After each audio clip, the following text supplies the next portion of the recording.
Brad Larson and Chief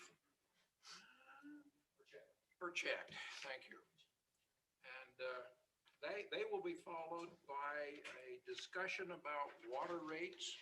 Kyle Meyer, our Assistant City Manager. Welcome. Thanks, Mayor. As you mentioned, we got Chief Don Burchett and Architect Heber.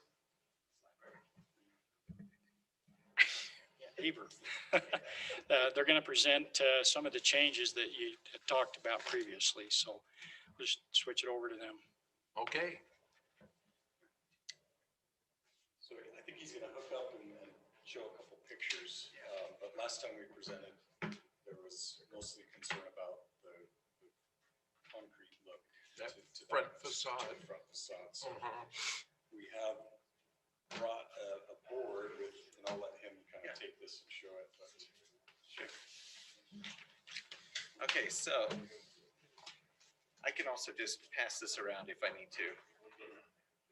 Oh yeah, there's an HDMI cord. Just gotta take this guy. Am I gonna shut down the city by plugging this in? Yep. Just wanna make sure that's the case. Okay. So, one of the concerns that we had last time was not about not having a concrete look on the front of the building. And that material was a little too cold and unforgiving, and there were some concerns about that material selection. So we've gone and done some research. Again, the two primary factors and considerations for selecting a material for the outside of the building is, for the fire station, durability, number one. Firefighter-proof material doesn't exist. And then something that is cost-effective within the budget that's already been bonded for. So the material that we have found, and one of the comments we had received, a little bit of background music for this presentation. One of the, oh, there we go. One of the comments we received is we should look at stone. Can we find something in stone or a stone material that would be a little softer? So this is actually a building that is in West Jordan. It's their new cultural art center. This is a stone product that they've placed on the outside of the building. This product is ultra durable. It has very limited porosity. We put a sealant on, and it's very hard to vandalize, and it fits within the budget that we originally had. I have some samples here just to show you of the kind of texture that we're talking about on that stone. It's very clean. It's very simple. It has that modular stone look that we can pattern in a ledger pattern or like it's shown on here. And it meets all of the criteria for the fire station. I think Chief and their team are happy with that look. It fits the original design intent. So, oh yeah, go ahead. All right. Perfect, thank you. So that's what we're offering as a new alternative to what we had proposed last time. And we feel as though this is a great substitution. In fact, I think it's better than what we had the first time. So any comments, thoughts? I have a question. Yeah. Can you go into that very hard to graffiti a little bit more? Yeah, so I mean, you can graffiti any surface, but it's different because it's not a porous material, so it doesn't soak in to this because it's a high density stone. Why don't you pass that around? Yeah, sure. Be happy to. I guess I can leave those on there. So on top of the high density of the stone, we're going to add a sealant and an anti-vandalism graffiti sealant into there, so that even if we do spray it, it should be a little bit easier to clean out. I mean, graffiti is just annoying as it is. I don't think it's going to be a consideration with firefighters in the building 24/7, but at least as far as a durable material, this one will hold up extremely well. I mean, you don't get much denser and more durable than the stone material here. So if we're building a 50-year building, this seems like a great solution. We actually like the look of it. It feels more traditional and a little bit cleaner than even what we had before. So. can you go back to the elevation? Yeah. Well, I'll touch it too. Yeah, there you go. Sure.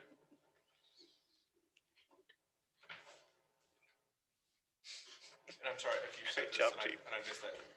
It's gonna have that same, did you say it is gonna have the same sort of, striation Yeah, as that? it'll be similar. I think it was interesting driving up, seeing the building next door with that kind of texture and pattern to it. It's gonna be very similar to that, not as dramatic as that because it's not metal panel. It'll be very similar to that, and it goes all the way around. on You are all the gonna add it? sides of that. That was my question. Yeah, so it's not just the front side facing, we'll put it around there. So, Did you get my message at all? no, what was your message? That I'd come up with a material to use on it, and I don't know if this would be too expensive or Mhm. whatever, but it's right here. It's a steel that's been, Yeah, Corten or naturally rusting steel right. or aged steel. I thought that might work really well just because of the steel mills and tie it into Midvale and the color and everything. And it's just an idea. It's a great idea. It's one we actually had in one of our first iterations. We actually had copper paneling at first, too expensive. And then we looked at that steel, but the issue that it created, because I love that material, genuinely. The issue it created is we've had issues with it leaching.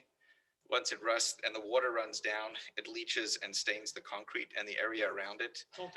Isn't there a sealant on it? Kind of, but you have to wait for it to finish aging all the way. And if you seal it, it slows down the aging process or locks it in place. So we had looked at that originally, but it offered maintenance issues for the fire department to maintain versus this where it goes on and it pretty much just is what it is.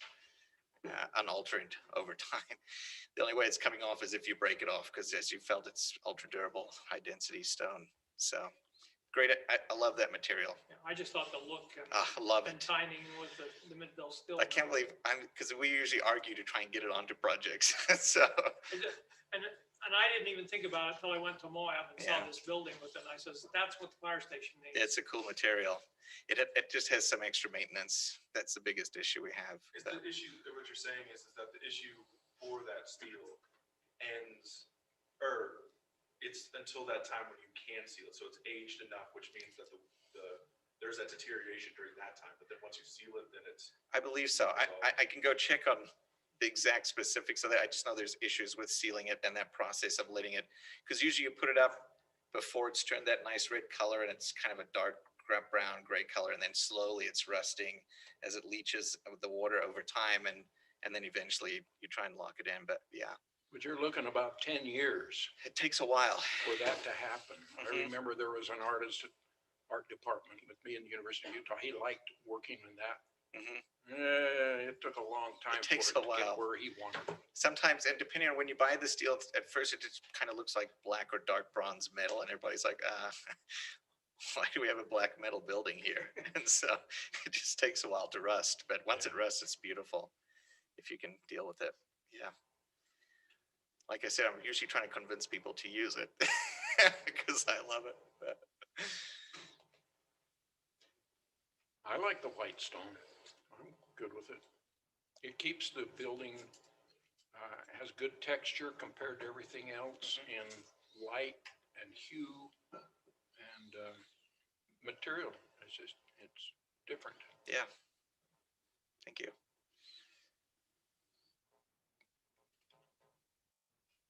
Any other comments? So, I'm sorry, and just so we're clear, is no comment meaning like it? I like it.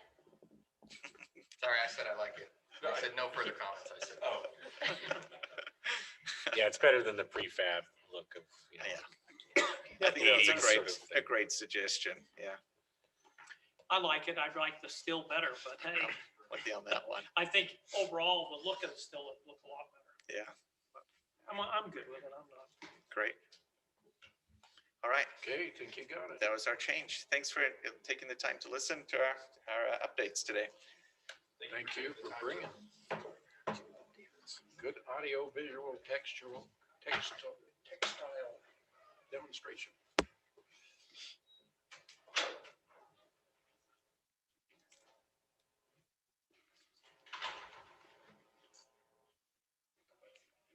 Where's Kyle?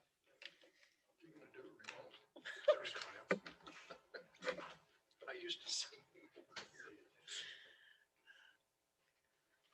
Okay, we'll move now to the water rate discussion.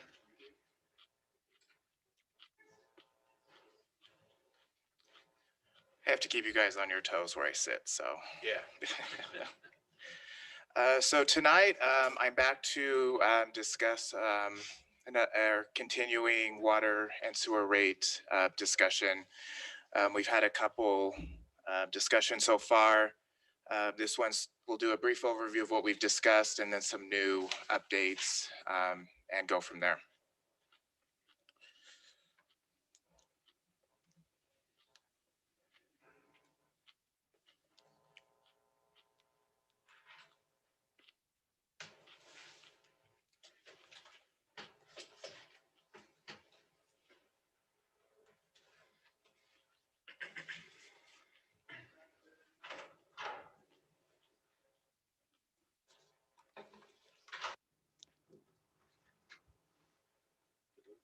Okay, I think we're ready to rock. Thanks, IT.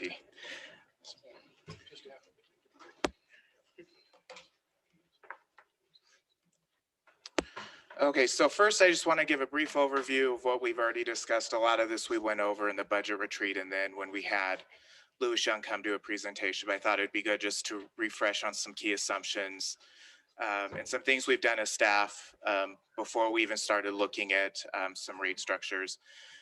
The first, when we were building the models, that we're assuming every utility needs to have enough revenue to pay its own way, so one utility isn't subsidizing another utility. We're also looking at each utility having cash reserves of 150 to 365 days of cash on hand. The latter number is especially important as we look to do large capital projects. We'll need to have some significant cash reserves on hand.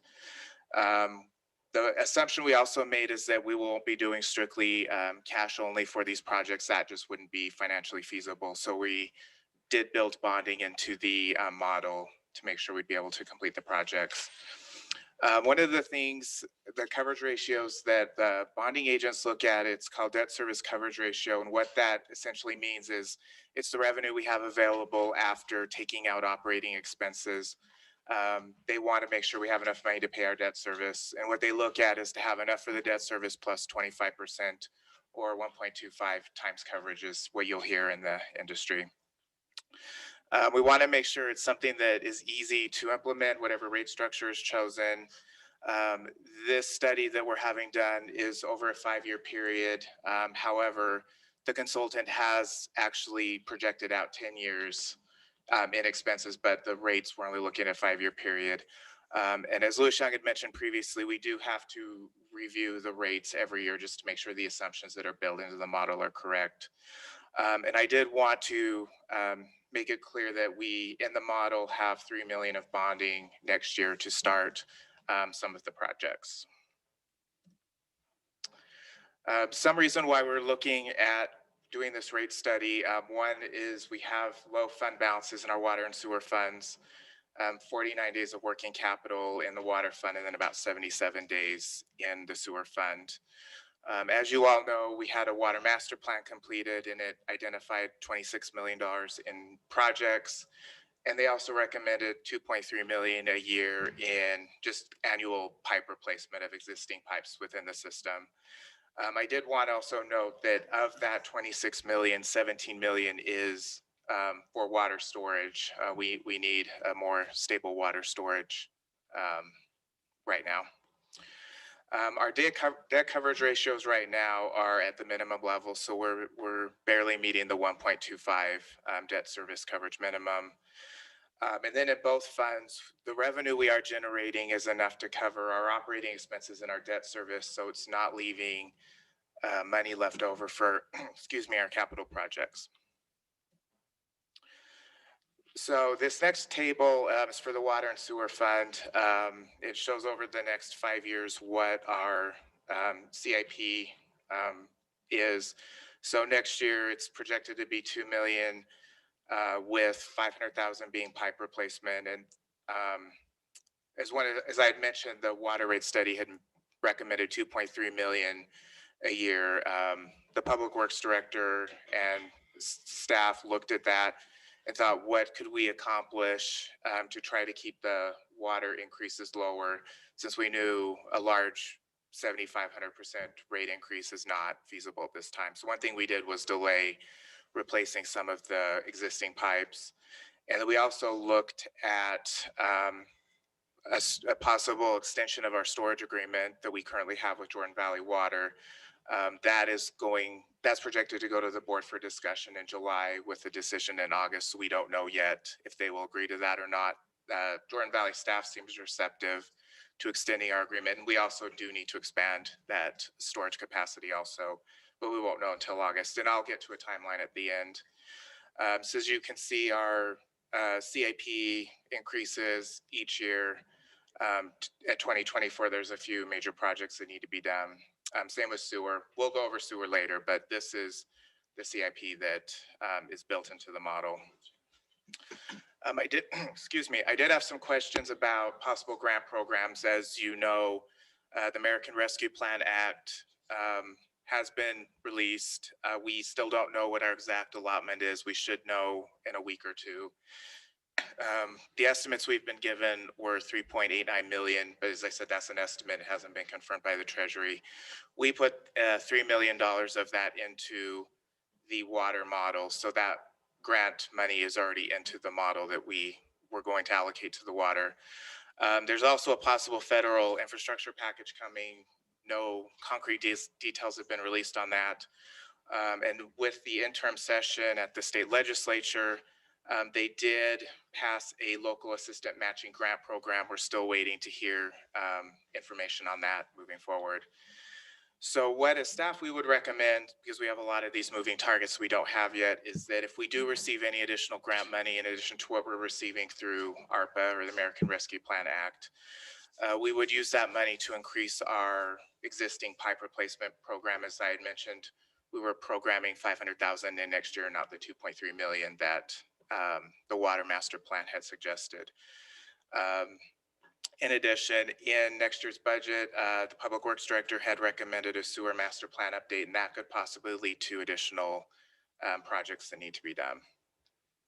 So one thing, if we do receive a lot more grant money than we were expecting, once we have our cash and fund balance reserves at where they could be, we could look at reducing future rate increases in the future. So next, I want to discuss some of the rate scenarios we looked at. That doesn't mean these are set in stone, and that's one thing I'd like to get feedback from you on. Are there additional scenarios you want us to look at or other things we can have the consultant do? So on the next screen, and I did provide printouts since there's a lot of numbers on the screen, the baseline is just our current rate structure. The first scenario is we take our existing rates and we add 8% to them. So the areas still stay the same, so we'll still have 3 different service areas. Their rates would be the same with an 8% increase. The next scenario we had the consultant look at was merging all 3 service areas into one area, matching service area 3's rates for their base rates, since that's the highest service area in terms of rates, and then implementing a 4-tier structure. So of course, the more water you use, the higher the tier on that.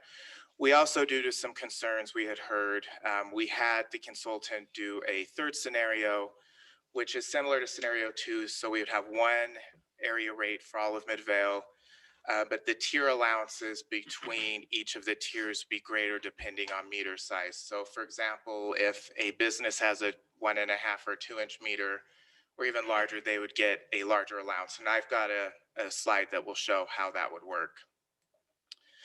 The overall, with any scenario that we pick, we would recommend an 8% overall increase to be able to fund the needed projects. So first are the easier scenarios, scenario 1 and scenario 2. So scenario 1, as I had mentioned, is we keep the 3 service areas and we just increase the rates 8%. So that'd be an 8% increase to both the base rates and then the usage rates. And then the second scenario would be we set the base rate to what the area 3 rate is. So for a 3/4 inch or 5/8 meter, that's $21.67. And then we have usage rates based off of how much water is used. So if you're a low water user, for example, if you use 0 to 7,000 gallons, you'd be paying 99 cents per thousand. So lower water users would see a lower bill compared with a higher water user on the tier structure. The third scenario is the one where it increases based off of meter size. So for example, the first one, which is a 3/4 inch meter size, the tier 1, they would be allowed to use 12,000 gallons of water in that tier. Tier 2 would go up to 55,000. Then we use a multiplier that was provided by the American Water Works Association. So for a 1 inch where it has a multiplier of 1.67, what we do is we take the 12,000 gallons from the 3/4 inch, multiply it by 1.67.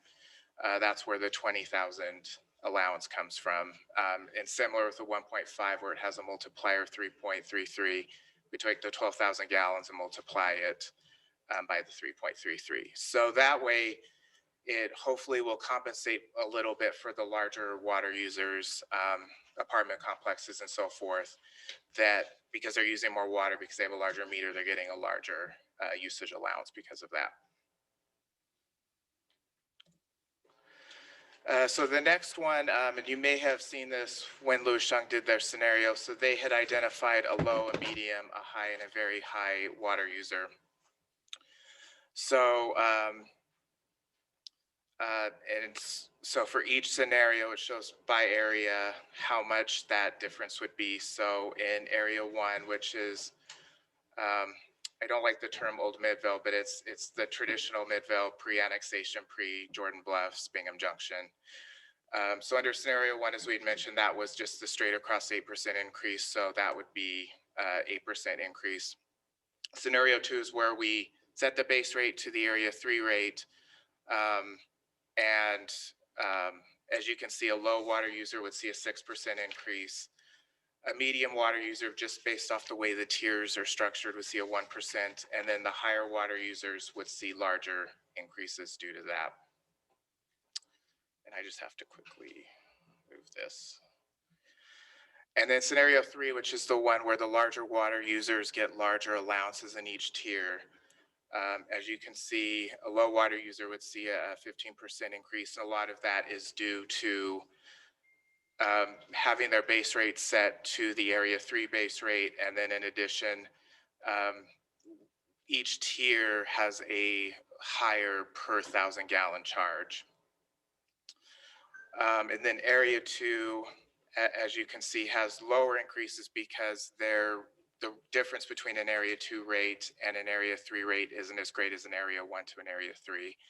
And then because area 3, its base rate really isn't changing because the other 2 areas are getting set to that, they see larger or smaller increases or very small increases, like a low water user under scenario 3 with those larger allowances would actually see their bill go down 1%. So the thing with the scenario 2 and scenario 3, it does charge those higher water users more money because they're using more water. I mean, the only thing I struggle with is, so Old Midvale area 1 covers 3 of us, at least 3 of us are represented here.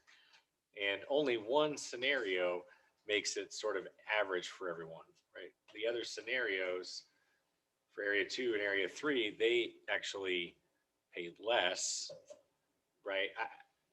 And I get that it's because maybe their percentage is different, now, but it's a hard sell for me where I think, we need to be doing something better. Like I'm here every week and I say, we need to do better with water. We need to do better with water. And now we're just saying area 1, you're actually going to pay 15% if we do this more. Area 2, you will pay 3%. And area 3, if you're a low water user, if you're being conservative, we'll just give you a negative 1%, So I don't think the messaging for this really is projecting to like how, we're in this together. Let's figure this out. I understand if we lump it all together, that's what the goal is. But, if someone were to just see this watching online, they're going to say, well, it looks like just area 1 is going to be fronting the cost of protecting water, where scenario 1, everyone pays the same proportionate increase. So I don't know. The more I see it, the more I struggle with like trying to say, I mean, area one is getting nailed unless it's scenario Who's been one. carrying them though all these years? Well, I mean, Yes, area but two and you three gotta- haven't been around. you gotta since- realize when we did this, Yeah. the reason that we have these different areas is because it was costing Midvale, and it's still costing Midvale a lot more money.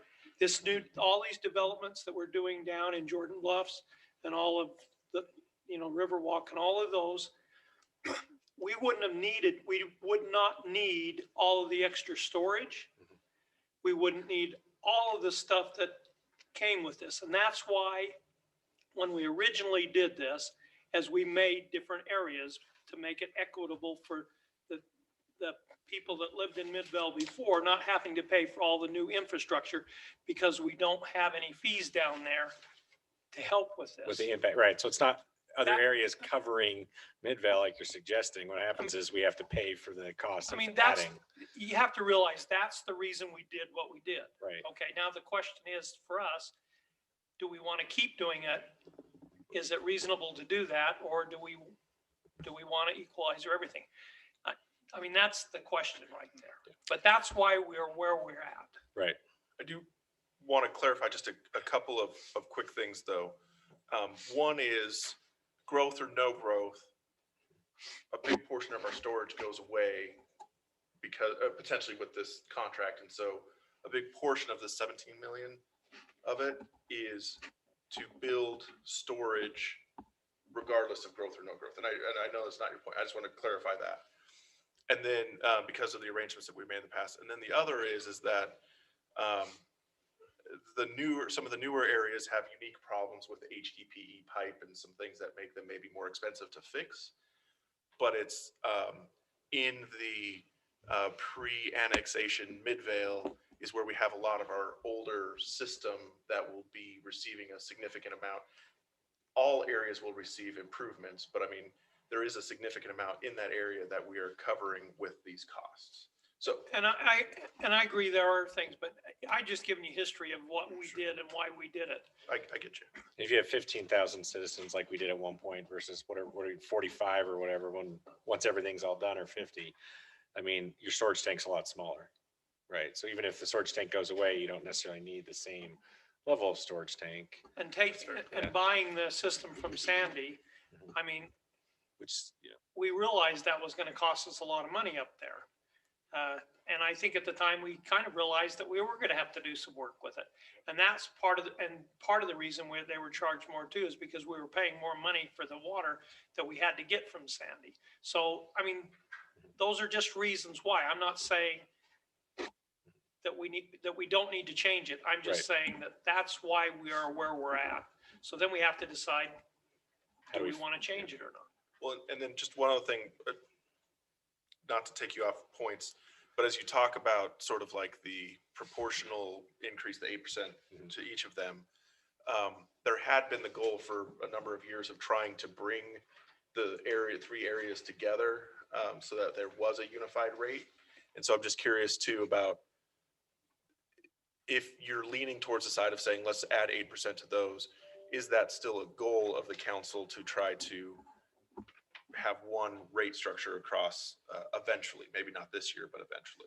Yeah, I think the original goal was to bring it together, but over a long period of time, so that it wasn't all of a sudden one area got a great big raise to be able to do that. So, but that's just kind of the history, I think, of what we did. But we were working on, I think over a period of time, we're trying to get it closer and closer each time. Do you have any estimation of how close we are to achieving that goal? Right up there on the screen. Yeah. I mean, it would be done with this, right? It would be equalized. It's just interesting that Depends on which one you take. there's a 16% difference between one and So, sorry, I didn't mean to interrupt. Just to Councilmember Gettle's point. So right now, Area 1's base rate is 1801. This is for a 3/4 inch meter. And then Area 3, which is the Union Jordan system, is 2167. And Area 2 is Bingham Junction, Jordan Bluffs. So over time, we were seeing, at least when I looked back at budget documents, I was seeing a gradual consolidation of the rates. Unfortunately, in finance, I couldn't find anything. If there was a ultimate goal, was it going to be over 5 years, 10 years? But I was seeing just a, We didn't have a time frame. We just, our goal was to, over a period of time, bring it closer and closer till eventually it became the same. And it looks like we're doing a good job of that. I didn't want, if people are tuning in from home, like, you only know what your rates are. You don't necessarily know what someone in area 2 or 3 pays. So this slide is key to indicate to people, you're not paying a huge amount more or less than your neighbors in different parts of the city. It's not, we're not that far apart. Right, just the increase could be, is more my Yeah. point than what's currently there, you know? but that is certainly something we could have the consultant go back and do, is to continue with the 3 different rates with a overall goal of merging them. At some point, we can have them run some scenarios on that. But you could do a scenario where you say like over 5 years, this is how much it would be, or over 10 years, or 1 year, we know. I mean, I just can't imagine very many cities decreasing costs for water when, like, that's the biggest complaint about Utah use of water is our water rates are so much cheaper than other southern states. And so, like, if we decrease people's water usage rates, like that one suggests, like -8, Yeah. like, is that going to encourage people to use less water? I don't think so. So that's why, that's what was more confused me than anything. Like, is our goal to service the water and just pretend like there's no water crisis, or we live in a desert, or what? I just think if you lower water rates, the idea of area 3 maybe paying less attention to their bill is higher. The part of all of this that concerned me the most was when the consultant told us that you're almost hoping that people don't lessen their water consumption, because then it throws this entire model completely off. So, I was really all for the different tiers until, I thought one of the goals was to get people to use less water. And if you do use less water, then your bill will be less. But if this whole formula is geared towards please consume a lot of water so the higher water users can pay the burden of everyone else, that doesn't satisfy, my natural inclination to be more environmentally friendly and water conservation. So one thing that was built into the study to address that is they do expect long-term water conservation. You are correct, Councilmember Gettle. If we have people drastically cut back water usage the first year of a tier system, we would have some issues and we'd have to go back and reevaluate rates. But the overall plan does assume that there's going to be a level of water conservation. The other thing is that the system is designed so that we can provide the flow that's necessary for the larger meters. And so that's one of the things that sort of helps us justify having a higher rate for different size meters and some issues like that. And a lot of the higher water users are also going to have those higher meter sizes.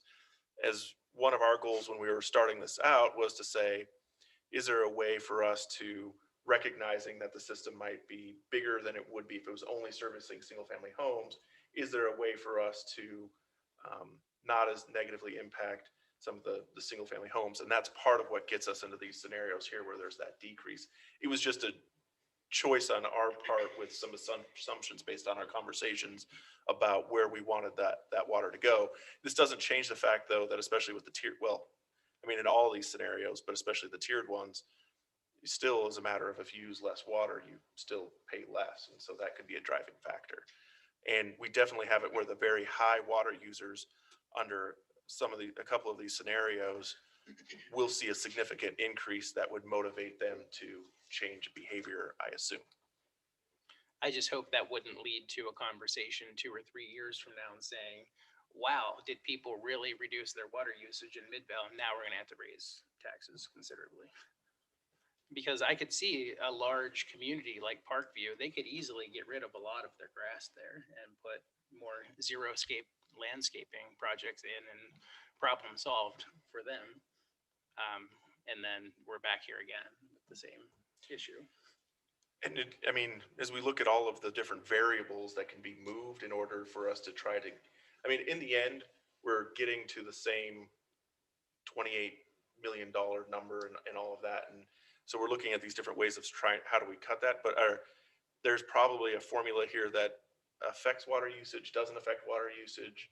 And I mean, you make very valid points about that. And that's just a very hard thing to sort of try to guess and figure out at this point. So I don't want to say whatever we decide is going to be dialed in and we're not going to be coming back because it's reduces the water usage or it turns out that for whatever reason we end up with more water usage and therefore we can reduce rates because of that. I mean, the big thing that's been said in each of these presentations is we probably need to look at this on an annual basis and sort of continue to make corrections as we need to. Have people need what they use and use what they need. Just from personal experience, I haven't worked with a utility that had just one tier structure like we do, but I have worked at a utility where they had some dramatic tier changes where they decreased the allotments between tiers. And it took a few years, 2 or 3 years, to start actually seeing consumption decrease. In my career, what I've seen that really is the driver is if there's any sort of drought proclamations or any legislative restrictions put in place, that's where I saw the major drops in revenue, just as a anecdote.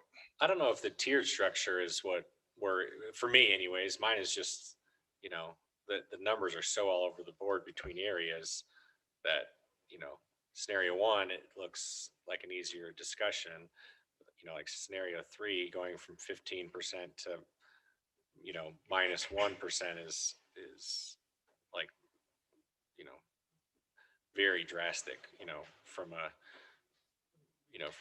perspective of, The struggle that I have with scenario 1 is when we took over some of the east side area, which is area 3, right? My recollection as part of that discussion was because they're already paying higher rates, is that they shouldn't be seeing an increase for several years while the other areas caught up. So with scenario 1, I mean, that we're not staying true to that. that doesn't make sense to me. Like, just because you're paying more for something, I mean, everything has an annual cost. So whoever sold us that, like, I get why you would not want that to happen, but imagine taking over a utility and they're like, this is really expensive utility. Since it's so expensive, we won't raise the rates. Like, all you're doing is just asking the other areas to pick up and pay for it, right? Because has there ever been a time when we didn't increase the budget for any of our, for anything, like utilities, UFA, UPD? I mean, it's just natural inflation. So to try to discredit that, I mean. But there was a lot, there was cost of replacing the meters and all of Yeah. this stuff was figured in that Yeah. we had to do that up in those areas. So that's why they kept it, they didn't make it any higher than that they were paying at the time. And we couldn't lower it because we had a lot of need up there to be able to put money back into that system. So that was the reasoning. And I guess if it gets closer to being equal in the end, that really doesn't bother me. I just don't like seeing negative numbers to get to that. Well, Like, it maybe- needs to be slower, in my opinion. And maybe we could just do it, figure out how we can, over maybe 5 years or whatever, 4, 5, 6 years, to be able to do that exact thing and figure what the percentage would be each year. That would more equalize it out, and then eventually we would be there. And that's something we can certainly have the consultant do. Yeah, my recollection from the consultant's presentation was that the longer we wait to drag that out, it's time value of money, right?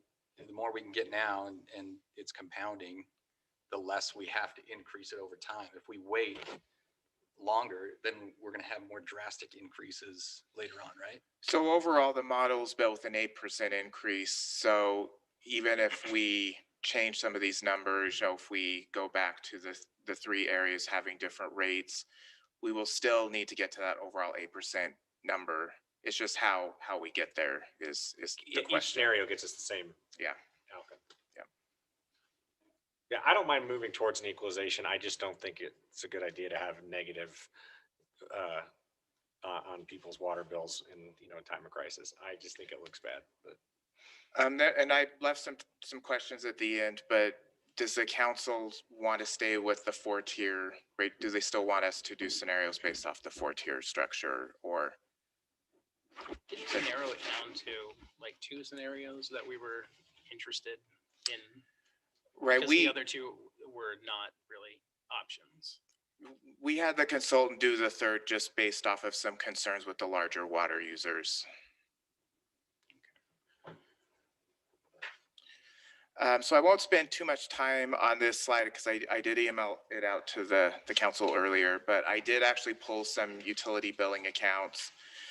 The upper portion are residential, and depending on area, it's very similar to what we saw on those, the last slide, was depending on their usage. In area 1, they were seeing between a 9 and a 12% increase under the scenario 3, which that's the one where we are giving larger allowances to larger meters. And then it was anywhere from a -1% to 5% in area 1. Area 2 was a little lower, between -5 to -8%, because these are low to medium water users.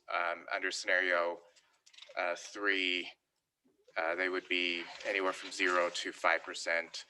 And as I said, this isn't meant to be a representation of all accounts in Midvale. It really was me just pulling random accounts that seem to have some average consumption on it.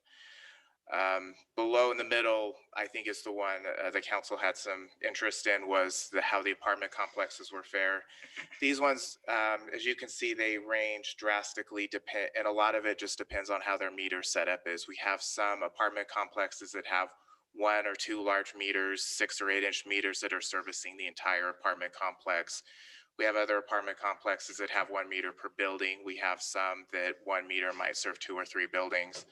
So that's a lot of the reason why you're seeing under scenario 3 that the increase being from 7 to 27, the 27 being a development that only had 2 large meters versus having like smaller meters for every building.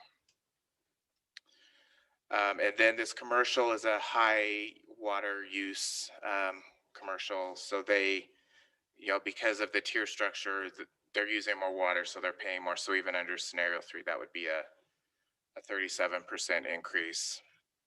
And then I did pull a couple nonprofit or schools.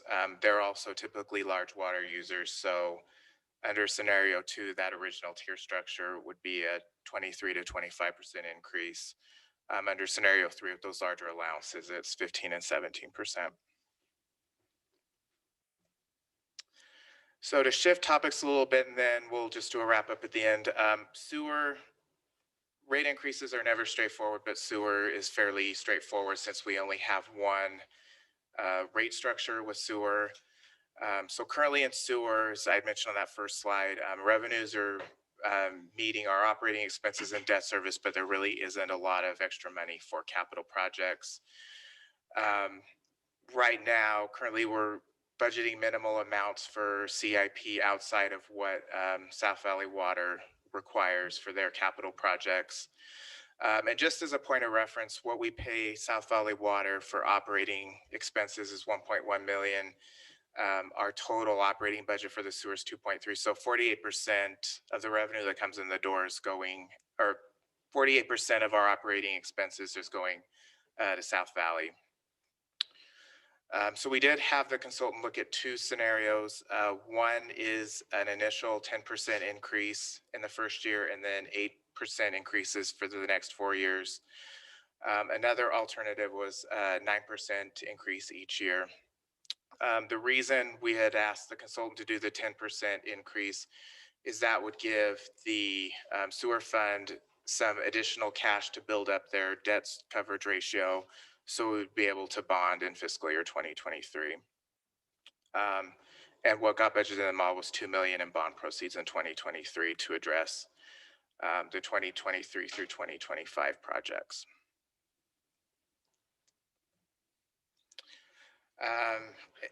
Sewer was a little more difficult with the example accounts because how the sewer, just as a reminder, how the sewer is calculated is there's a base rate and then the usage charge is an average of the winter consumption. So that can vary widely depending on the customer. So in area one and then some of the area two accounts that do have sewer through us. As you can see, the difference ranges from about $39 to $47. The apartment complexes see a little larger increase because in addition to the base charge and then the usage charge, there's a per unit charge, and that factors into the account that in a lot of ways it's like a regular house where you've got units contributing to the sewer flow. So, and then there is for the larger nonprofit school users, their increase would be 150 to 200, and that's assuming a 10% increase. Over here on the right just shows the current rates and what they would be with the increase. So the base fee would go from $24.98 to $27.48, which is a $2.50 increase a month. The additional units, so that's apartment complexes or units greater than a duplex, that they would say a $2.08 per unit increase, and then the usage goes up 21 cents per thousand. So next steps, so the Jordan Valley Water Conservancy District Board, they are going to have a discussion on our proposal in July with hopefully action in August. We just found out about this today. So the hope was we'd be able to finalize a rate structure in August, hold a public hearing, adopt the rate and fee schedule with a budget amendment occurring in September. So I think a lot of these questions I had, you've answered for me. So we will have Louis Young look at additional scenarios where we keep the 3 service areas, but work on merging those into one area over time. We will also have them look, we'll continue to have them look at the tier structure, and we'll just continue to have them look at those.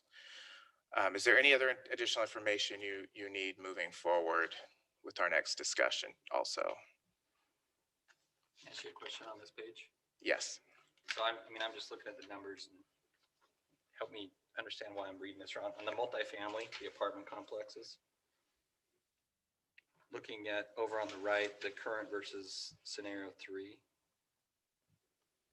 So that's the increase in the dollar difference, right? Yes, per year. And over on the left, that's also what it's supposed to be, right? So if we look at the base, let's go apartment complex area 3. Yep. So that they're currently paying $24,916. It would go up to $25,914. Under the third scenario, right? Okay, so that would just be $998. Yeah, you're right. But then it's saying $29.47. The math's not right. You're correct. Okay. So we've got to fix something. Yeah, I'll fix that and resend it out. I think I had some issues and I must have put the wrong slide on this. You usually don't make a mistake like I know, that. So I I kept know. looking at it thinking, why can't I do my math? It's funny because I did the same thing with him earlier today. All right. We're overworking him. He made a mistake. I think doing this before the long weekend was not a good idea. It happens. It's all right. So I'll correct this and resend it out, and then I will also get it to Rory for the minutes. Okay. Kyle, real quick, when you calculate the water usage for, say, Parkview or San Moritz, are you including the number just that's billed to Parkview for like their common areas? Or is this looking at each individual unit's water consumption as well? So it's just looking at the meter that's servicing the complex. So for Parkview, for example, that's the one that has it has a couple large meters, and that's it. And I can send those to you if you want. Okay. But So- I don't look at I don't have the Okay. information on individual unit consumption. So those meters would, though, encompass everything that the complex is using to water their common areas, but it would also include what each collectively every unit has used as well. That's correct. Okay.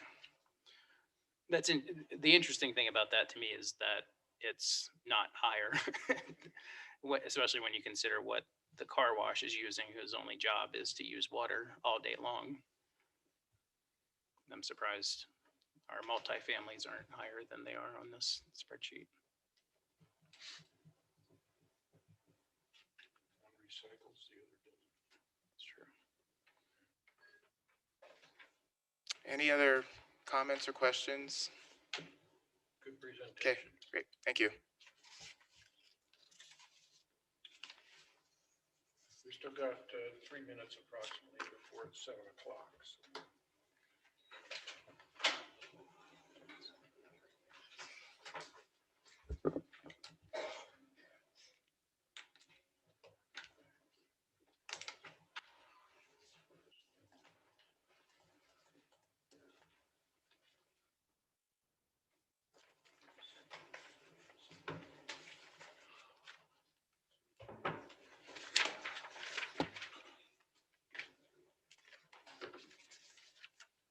He's in 2.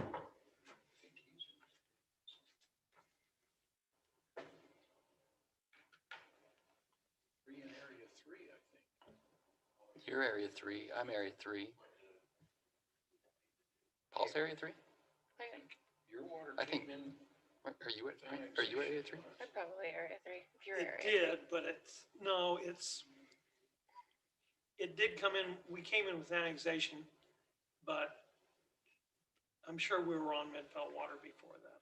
Everything east or west of State Street, I Well, think. let's see. Were you on Jordan I'm Valley pretty water sure for a that's long the You time? might be in area 1. But I am in, See, I was I'm on not Jordan in Valley the water sewer for a district. couple years No. now. We only been house for 5 years. Yeah, that's what I thought. I think if you're west of State Street, then you're area 1. If you're east, then you're in you were serviced by Sandy at the time. Yeah. I'm not in area 3 either. You're not? I'm in Salt Lake City. Hey, I'm area 3. So I pay the highest rates of everyone. There you go. Not that I want to be. Well, the whole thing is like, Mhm. as we increase this, your area should stay the same. Should not go up at all when all the other areas are gonna be going up till they meet you. Right. Yeah, What I Councilman agree. saying is he didn't want them to go down, See, Jordan Valley went to a tier which rate. 1%'s not a big deal, but 1%, you wouldn't even. feel at it. 1%, you probably shouldn't take it down 1%. You should just keep it the way it I gotta is. pull it up. No offense, type Smooth it out somewhere else. If we did it that way, I would say. I don't mind it getting all that way. It's just, the hard part for everybody is if we're going to literally have like a super big raise, if you're 20 or 30%, you're popping them up at one time.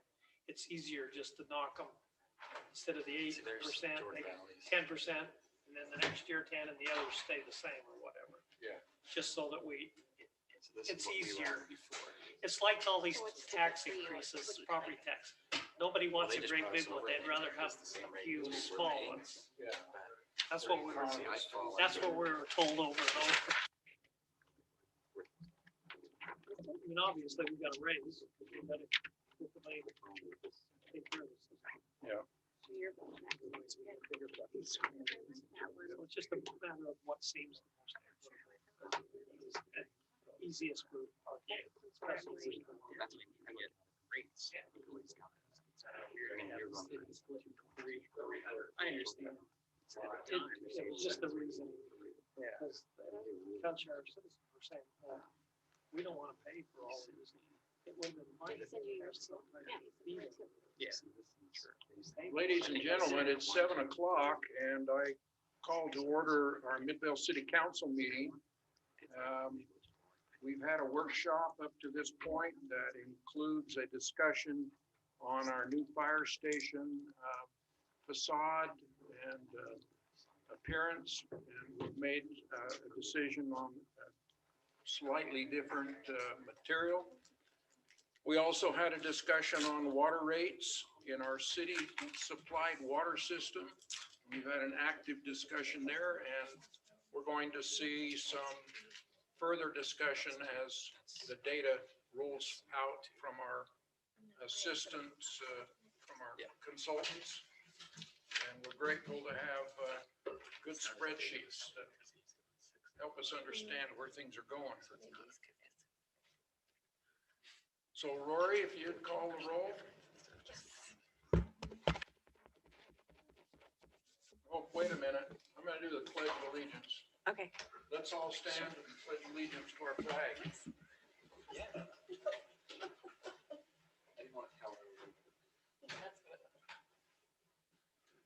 I pledge allegiance to the flag of the United States of America and to the republic for which it stands, one nation under God, indivisible, with liberty and justice for all.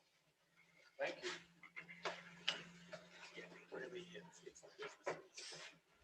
Now, Rory, I gave you a false start. You can finish. Okay.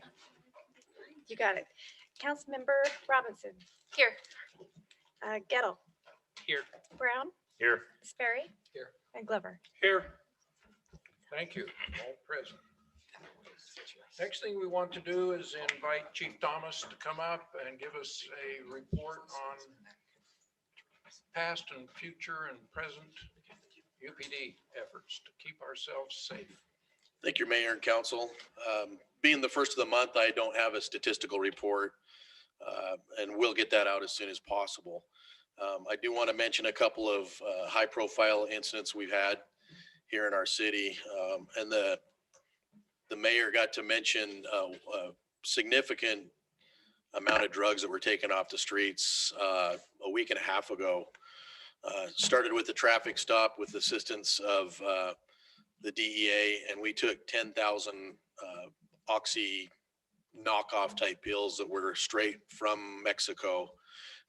They estimate the value $6 per pill, and that was taken off our streets right here on 7200 And South. we don't even know the human cost had that hit the street. We don't. It was just a traffic stop, a little further investigation. We asked for assistance with the DEA and Drug Dog, and they were able to tie together this it was basically a cartel operation that was coming up through our city. So not necessarily targeting our city, but happened to be a landing spot along the I-15 corridor, which when I worked with DEA, it is a super highway going, from West Coast typically to the East Coast, all the way across our nation. So really good work and cooperation with our DEA counterparts and our task force. I also will be issuing, we talked about the Chelsea Park fire back on April 16th, a division commander award to those that were involved with that, our first responders. As Chief Larson had mentioned previously, fire as well as police personnel worked seamlessly in that. When our police got there first, they saw some heavy smoke and flames coming from the third floor, immediately went into action, started doing evacuations, did as far as they could, taking out a lot of the occupants. It got to a point where they couldn't go any further, and that's where the fire came in. And, hearing some of the stories after the fact, one of our guys actually went and stole an axe off a fire truck and started, opening up doors because your feet get tired after kicking so many. But the coordination and some of the stories that come in after the fact, when you got to pry it out of some of the police officers as well as the firemen, pretty incredible stuff, including saving pets. Once we do traffic control, a lot of the times we have to keep people from running back into these fires to save their pets. And that was a significant issue there. I was told there were 37 families that were affected by this. So the Red Cross had to step in, as did Midvale City. So I left it up to the crew and their supervisor as to when and how they wanted the division commander award presented. And in the past, we brought them here.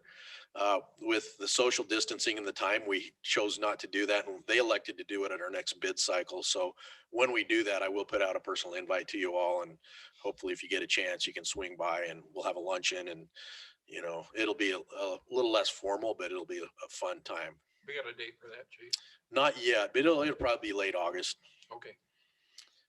Along with that, last week we had a fire up on First Avenue. I believe it was right after our Tuesday coordination meeting in the morning, if I remember correctly. And once again, when I got there, fire was just starting to roll in. They had one ladder truck that rolled in after the fact. Paramedics, I just stood back in awe. For one, watching the firemen, and two, once again, the police, we rolled in there, we blocked off the streets, we didn't get in their way. This time we didn't park a patrol vehicle where they could break out a window to, get get access and move the truck. So we learned, but did a great job up there. Luckily, the occupants of the house had gotten out in time, and they really knocked down that fire quickly. So once, UFA did an incredible job. I want to mention, we've seen a big uptick in graffiti across the city, and I think Councilman Gettle, he seems to somehow have the pipeline on the pictures, and as soon as they hit us, I try to jump on it. We had one last week that was up in Union Park, a significant graffiti event. I was a little worried. I think that was Thursday night that you hit me up with that, and Friday morning, I got a hold of our graffiti team and said, "Are you guys working a 410 and taking Fridays off?" And they said, "No, we're in it every day." And by 10 o'clock in the morning, that graffiti was completely cleaned up in that park. I went up there and met with there's just a single guy in the van that day, and he had it all knocked down. He did a great job. So we really appreciate that graffiti team when they can come out, and the sooner we get that down, the better. And I know Glenn's been frustrated too, some of the parks that are being hit. We're seeing an uptick in it. It's hard to catch them. They're typically late at night or when they're, hard to see, but we're just staying active with that. That's all I really have for tonight. Council, do you have any questions for myself or comments? Thanks for responding to me on that UFA, that fire thing on Roosevelt. I couldn't tell because there was so much activity, but it sounded like it was, by the time it was taken care of, you guys had it under wraps, but we were all blocked off by UPD. So at first I thought it was something to do with the police because I didn't see any smoke, but I appreciate you guys responding. No, I forgot to mention that. It was interesting too, because generally when it's a bigger deal, I get pretty quick notification, and it was from you.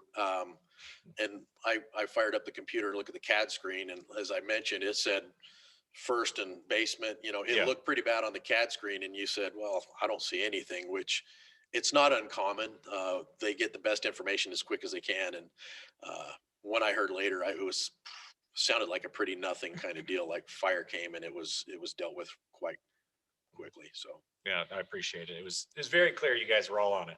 Yeah, so appreciate that. Chief, thanks for working on the traffic up there. on You're the welcome. side. You've got all the reports on I got that? the reports. Okay. And I'll try to forward some of that information. Thank you. And Chief, I appreciate how quickly you guys got that graffiti taken care of. It was some pretty adult themed graffiti. It's not your standard gang tag, whatever kind of designs they do. It was, like I said, pretty adult themed stuff, sandwiched in between two baseball fields, that children play on. So yeah, and especially before the big weekend where the parks were going to be full and the mask mandate's coming down. That's what I was real worried about with, and I contacted Lieutenant Schoenfeld, oversees that unit, and he made sure they were right on it. In fact, he said, if they don't show up, let me know by 10, and they were done in short order. So it's definitely not anything any of our families with young children wanted to see. So thank you. Yeah. Sorry. I was just gonna say, I was gonna cover this in my report as well, but because there has been this significant uptick, and it's not just the graffiti, but it's also damaging things in our bathrooms and some other activity like that, camping on top of our buildings and strange things like that, we had Glenn and IT work on getting a bid this last week in order to work on what it's going to take to get cameras and additional lighting and stuff around those facilities.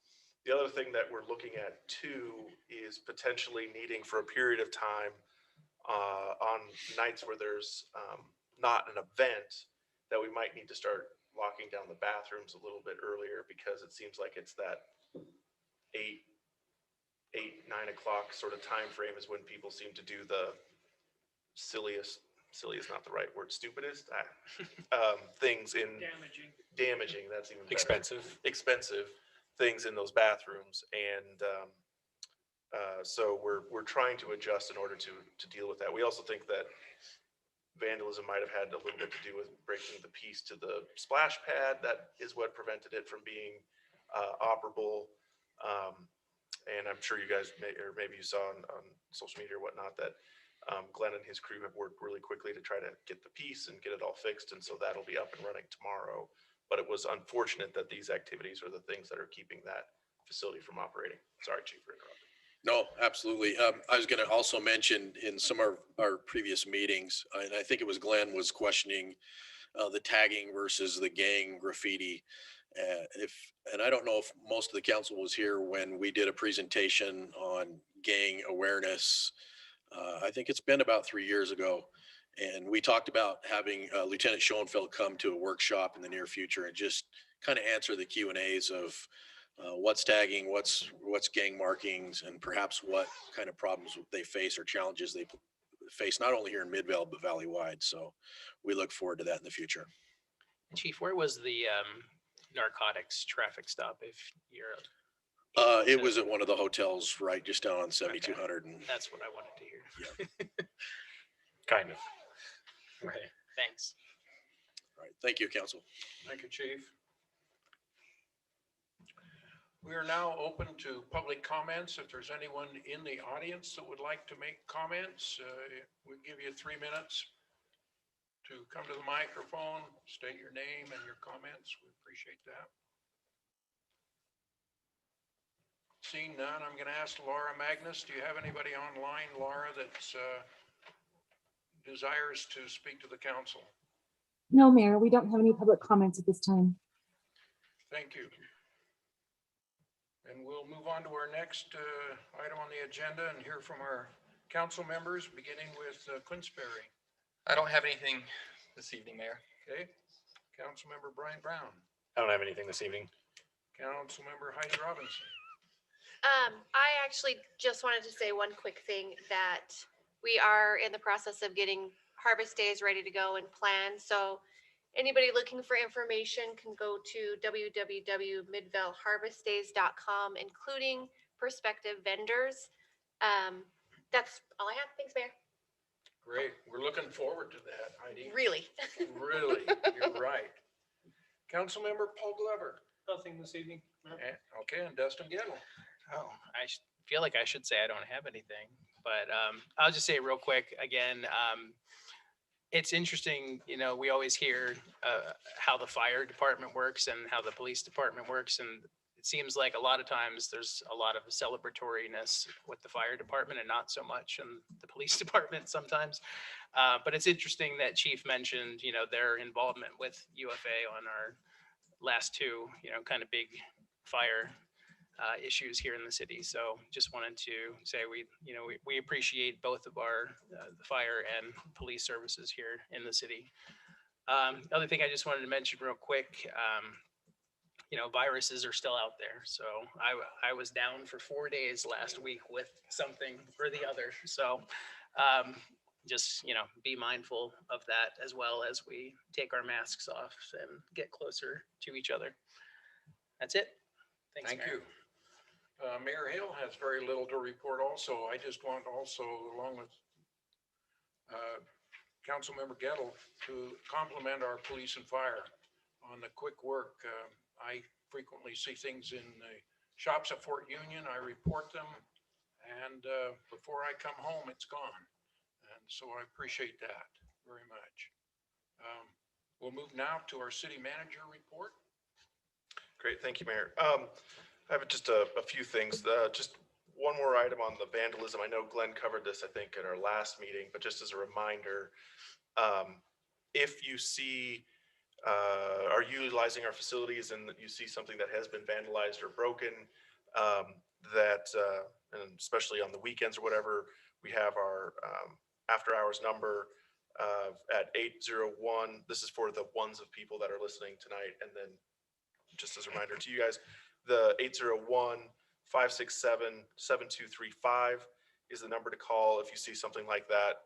We have on-call staff over the weekend that will come in and deal with those, especially if it's creating an unsafe situation. And just as a reminder, while a lot of staff do see things come up on social media, that is not the method for us to know about these things that are going on. So if you see something that's showing up there as being a problem, council members or even people in the public, if you see something show up on social media, please remind the people or take the opportunity to also call that number on their behalf so that we know that these problems exist. As I mentioned before, Splash Pad will be open tomorrow, so that is exciting. We are moving the date of the community center ribbon cutting. We hadn't sent any, we talked about it. I don't think we'd sent anything out yet specifically. But we are gonna have to move that to Wednesday, June 23rd. At 6 is when we're going to do a ribbon cutting for that facility. And then, and we'll send out a more specific invite here shortly. And then the final thing is I had a couple of just quick questions for the group. One being, before COVID, our workshops took place in the Dahl Conference Room. They were recorded, but they were not live streamed. And part of that was in order to sort of encourage just a more relaxed environment to discuss some of the complicated issues. My intent is that we would move back to that next week. We would include in our agenda that the public is still welcome to attend those meetings. We'll still have them recorded, but we're not necessarily going to live stream those. And we would have them, like I said, in the Dahl Conference Room. Does anyone have any problems with going back to that sort of thing for the workshop? Real quick. I think some of the topics that we've discussed have become a bit more, they were maybe a little less formal when we were not recording them. So I wouldn't want to have discussions about rate studies and the potential of, tax increases to be put into there so that we didn't have to broadcast them. That's my only concern with that. Before we just had, it was much less formal than sorry to point at you, Kyle, but that was not something that would have been in a workshop before, in my opinion. Well, and I think sometimes what we did, and just to clarify, is that we might have some of those items, but those were not necessarily we wouldn't make a decision out of those meetings, and we would sort of workshop some of the items and then come back for more formal items. Is that okay? Are you saying that even having a discussion like the one we had today would not be something that I think the discussion part of it is fine because, there's stuff that we need to know as a council before we can even have a debate about the issues. But, when it comes to the, do 3 of you agree to this? That sort of thing, we might leave out of a non-publicly broadcast meeting or workshop. Okay. Does that make sense? Yeah. And that's my opinion, I could be alone in that. The reason why I would like to go back to how we did have it, because I felt like we had a lot more participation. It's harder, I'm looking at seats, empty seats, right? When we're sitting in that circle and I'm like, if I'm like looking right at Quinn or Councilmember Sperry, and I'm like, I just want your rate increase to be 0%, not -1. And then he can like look back at me and say, this is why or not. It's just easier, but when we're up here, it feels like harder to have those kind of discussions. I don't think we would want to vote on it, obviously, or even how we feel, but I feel like we can give slightly better direction to the city when we can all, kind of, because there's times even here, I'm like, oh, I don't, like it's just different. It's harder to, I try to look at the person I'm talking to because I feel like I can get it from them, but it's easier when we're informally sitting in a circle, I think. So I would agree with that too. I think there's some benefit to having an informal session and not just have everything appear to be a very formal session, because what we're doing now, being in here, it kind of looks like we have a mini council meeting before the larger council meeting. So we used to just do the audio recording, right? So we'd still do that. Yes. Okay, then I think that's fine, but I would suggest that we be careful of the topics that we pick for those workshops. Okay. And then Topics or decisions? Sorry. Both. Both, I guess. If it's Well, I can see it as long as we're just getting information. The whole point of that Exactly. was for us Yeah. to get information. exactly. make decisions of later whatever on. decisions we're going to be making. Mhm. Not make any decisions, but Right. be informed so that we're informed and we can make a reasonable vote. Yeah, And I agree with that That's statement. what that's for. Yeah. And I don't care what the topic is, as long as we're just getting the information. I guess to clarify, topics are, there shouldn't be a topic that you shouldn't feel comfortable, but I don't think, taking straw polls or anything like that should happen in that informal session. Because we could come here and give direction even like right afterwards, if there's something that needs Well, direction. normally, whatever we discuss in there, eventually is gonna come back right here Yeah. for us to make a decision. Mhm. And the whole point is that I want to be informed enough that when I make that decision, I've made the decision that Yeah. should be appropriate. I agree with that. Perfect, thank you. One last thing related. We started taking the email public comments with COVID because of course, it was hard for people to provide those comments, and that was the way we had to do it. So Laura has been gracious enough to read those for the last 14, 15 months. What are your feelings on going back to just, you can always send comments into the city. We can share those with the city council if that's their request. But as far as official public comment, it would be that people needed to come in and provide that public comment in the meeting. Are we there yet? I think yes. Yeah, I think so. What are other cities doing? I mean, I think yes too, but I'm just curious. Mostly, do we know? I don't know right offhand. Yeah. You know, 'cause How imagine did if like the we, feds did that. I mean, they'd get 10,000 comments, you know? how did we do that before? If someone just emailed us randomly and said, hey, I have a big problem with this. If they asked it to be shared, I mean, It's They not could something also we always ask send them, it to like, the- hey, do you want us to share this with the council at our next council meeting? not necessarily. Yeah, let's not do that. And I remember us asking sometimes like, hey, Kyle, has anyone like reached out to you about the water increase? And then he could be like, yeah, I got these emails or whatever. It has been good to get more feedback because I think it has lent itself to, more people providing feedback than coming in here, but, Depends on the issue. yeah, it's the, We got a hot topic, they'll fill that. yeah, I mean, we're back to public meetings for a reason, Yeah. so I think to be heard, you must be present. All right, then we will modify the agendas to cover both of those last items for the next meeting. Thank you very much. Appreciate your time. Matt, I have a real quick question, sorry. I had mentioned to you about someone who approached me willing to volunteer their time and services for an art project and was wondering if you had any information on that. And when I say, it's not just someone who like took some art classes in high school, it's like an actual professional artist who, wanted to do something at Union Park, which may not be feasible based on the county interaction with that particular thing. Is that something that we would consider doing? Yeah, I would, Do you want to come back? yeah, we'll come back. Okay. It wouldn't necessarily fit with our procurement process to just sort of say you are the person who will do this for us. Mhm. So we'll just need to talk on that a little bit, but it is something that we can do, and I think we should. And it's a shame because that's always well, not just mine, but a lot of people's problem with local government is that, someone who wants to, maybe get paid a little bit for supplies and whatever, but, can't just do that because of ribbon cutting paperwork kind of thing, but. And that's something that we can, I mean, it's our rules. Yeah, no, I get it, but it's the frustrating Yeah. thing with government sometimes. Okay, our next item on the agenda is to get a report from our Administrative Services Director, Kyle Meyer. I know where you're sitting now.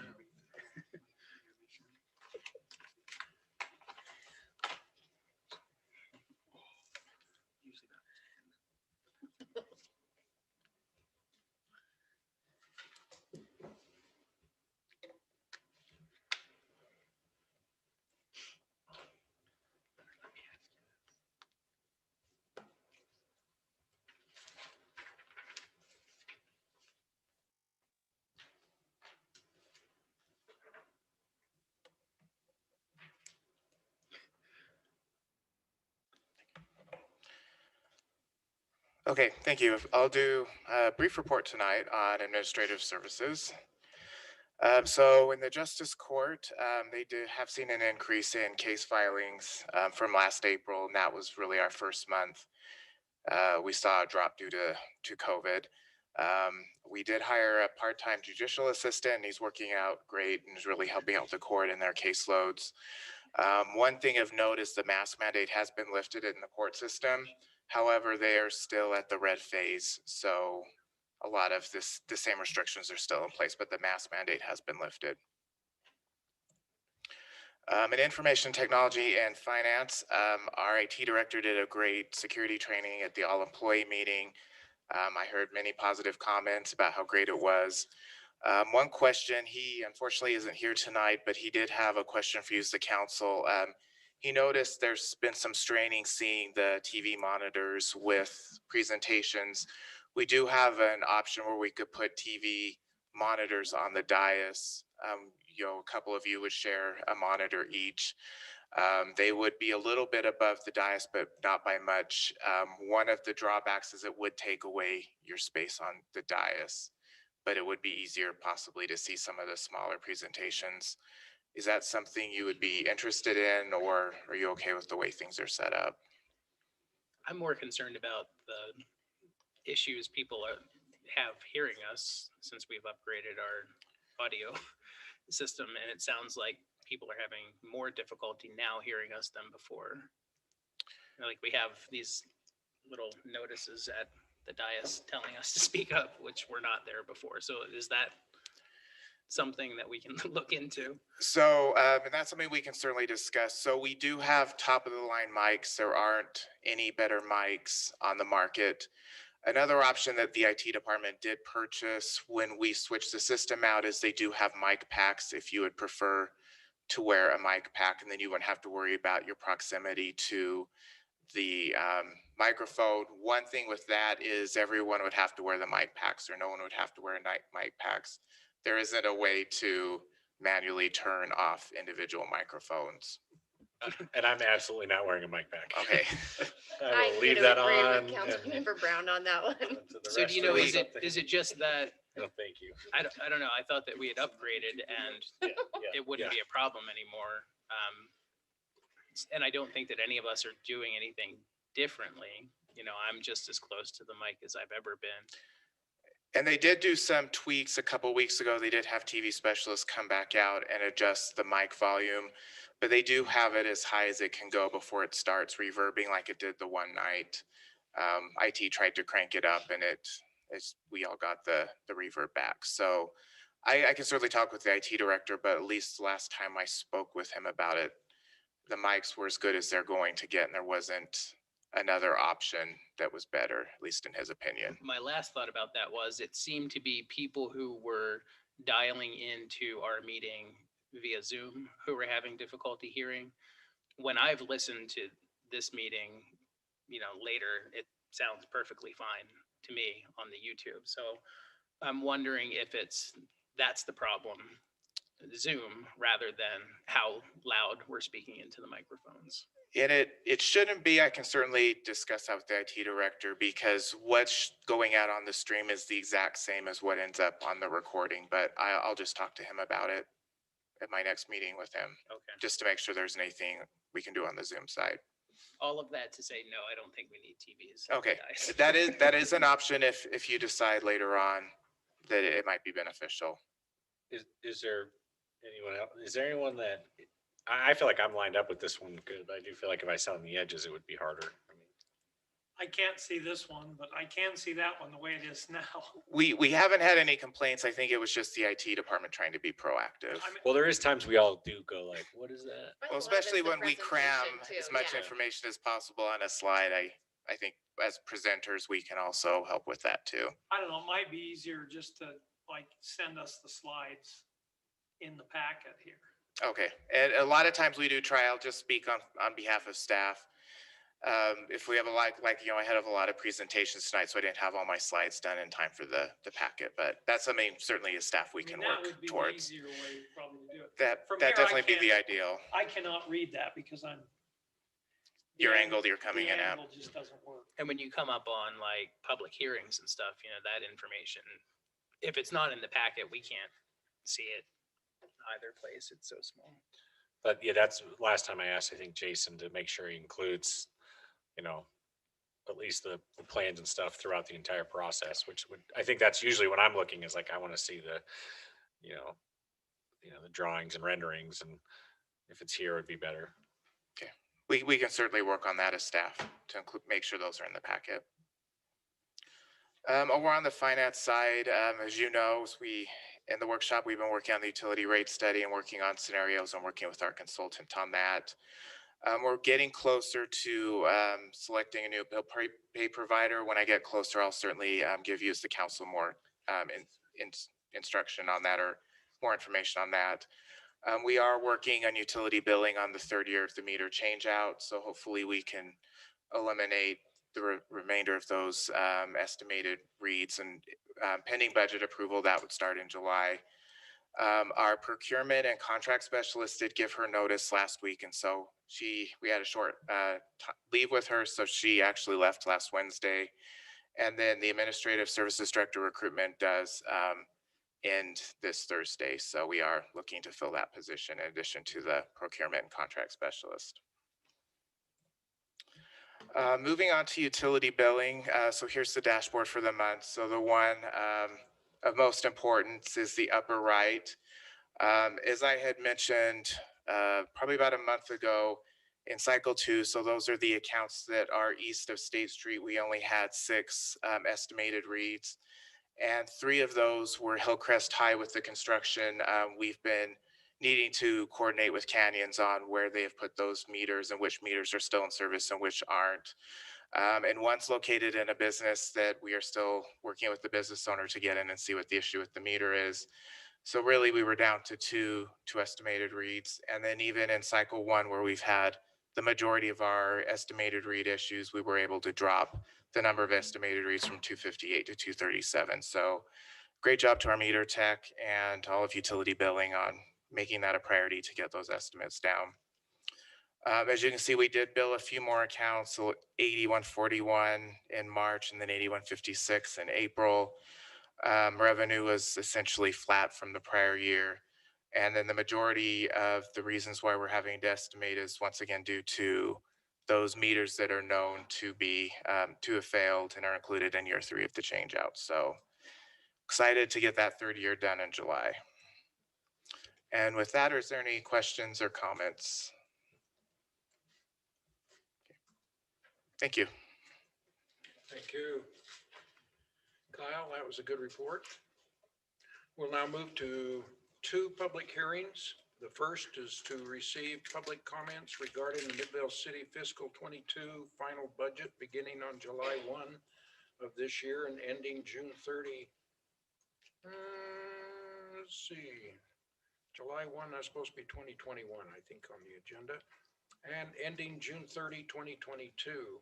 I'll entertain a motion to open our public hearings.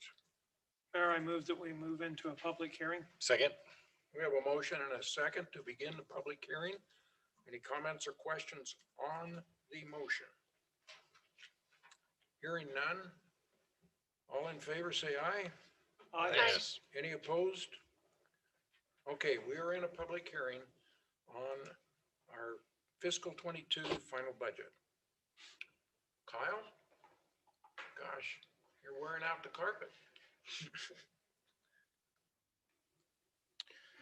Thank you, Mayor. As you know, for a few months, we have been having discussions about the fiscal year 2022 tentative budget. Since you adopted the tentative budget last month, it has been available on the city's website for public inspection.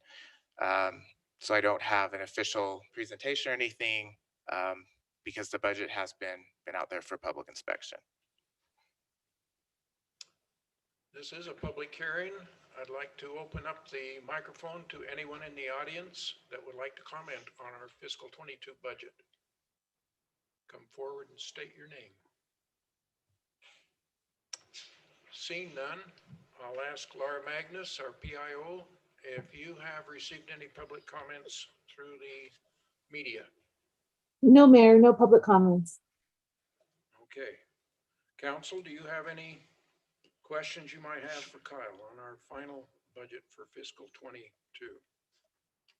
Would that include any public comments that may have just been randomly emailed to our city hall? I'm sorry, just to be clear, you're saying, would we have brought it up if someone had just asked a question? Yeah. if they sent it to a staff member asking them a question, but did not specifically say that they wanted to be part of the public comment or brought before the council, we would not bring that up. Okay. Do you know generally if there have been any such comments? I have received no public comments and I'm not aware of any. Okay. Thank you. Okay, I'll entertain a motion to close the public hearing on this item.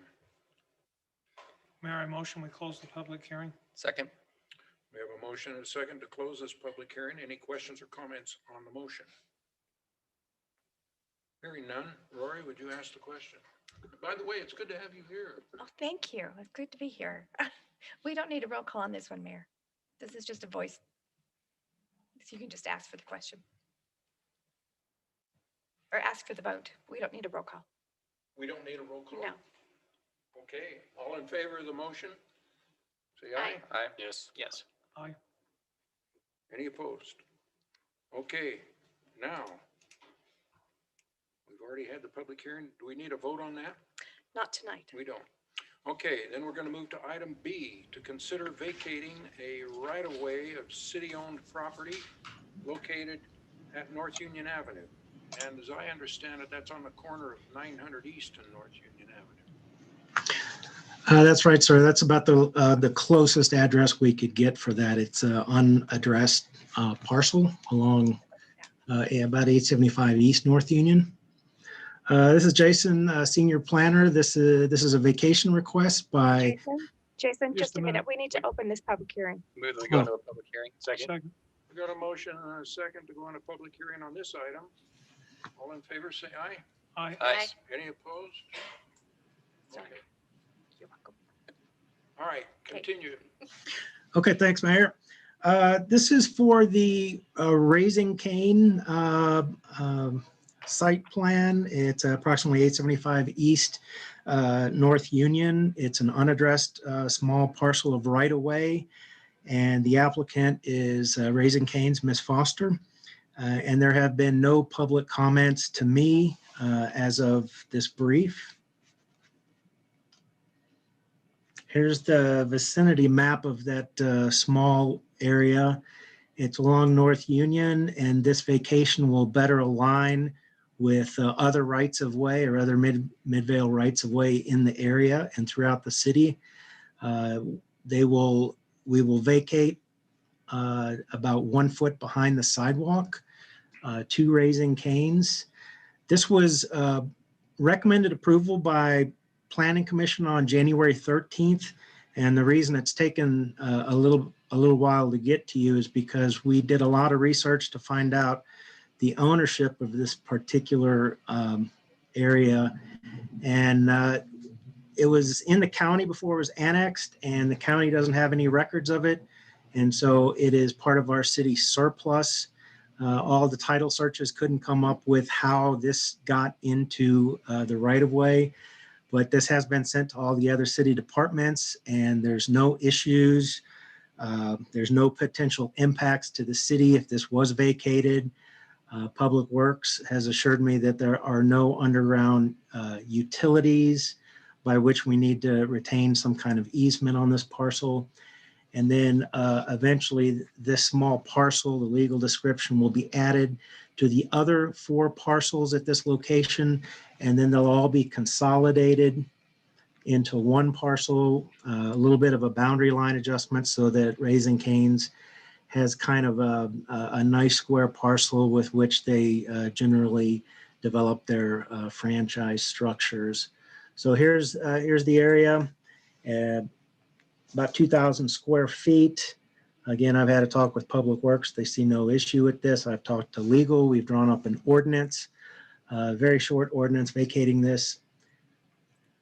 And so the ordinance is 014. And as a staff, we're recommending that you adopt this ordinance. Doesn't they look big enough for a dog park? So I'll go back to the picture here real quick. Okay. Are there any comments from the public in attendance here on this issue? Laura Magnus, have you received any public comments through the media? No, Mayor, no public comments. Okay. All right, then I'll entertain a motion to close this public hearing if there's no comments from anybody on council. Mayor, I move that we close the public hearing. Second? We have a motion and a second to close this public hearing. Any questions or comments on the motion? All in favor, say aye. Aye. Aye. Yes. Any opposed? All right, we've closed our public hearing on item B. Okay, now I'll entertain a motion on this action. Mayor, go ahead. Mayor, I move that we adopt ordinance number 2021-014, vacating a portion of the North Union Avenue. Second? We have a motion and a second on this item. Any questions, comments, final? Hearing none. Rory? Councilmember Sperry. Aye. Glover, Aye. Robinson, Aye. Brown, Yes. and Gettle. Yes. Thank you. We'll now move to our consent agenda.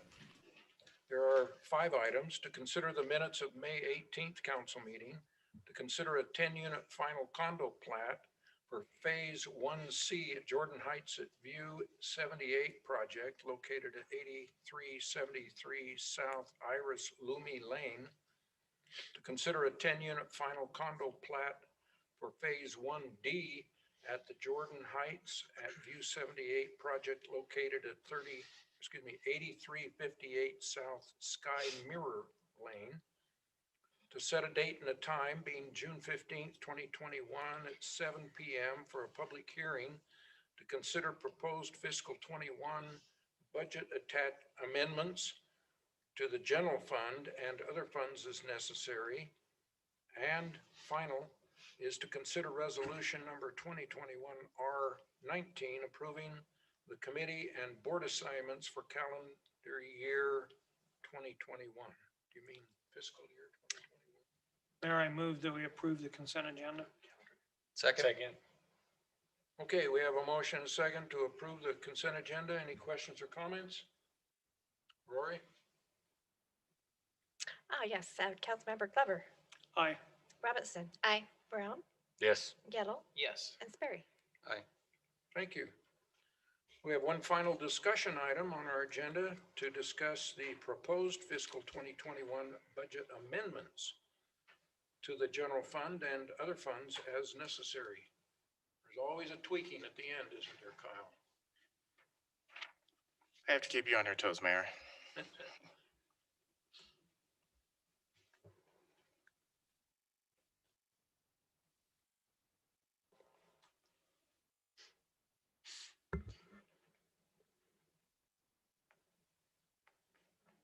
think that's the wrong one. No, you're good.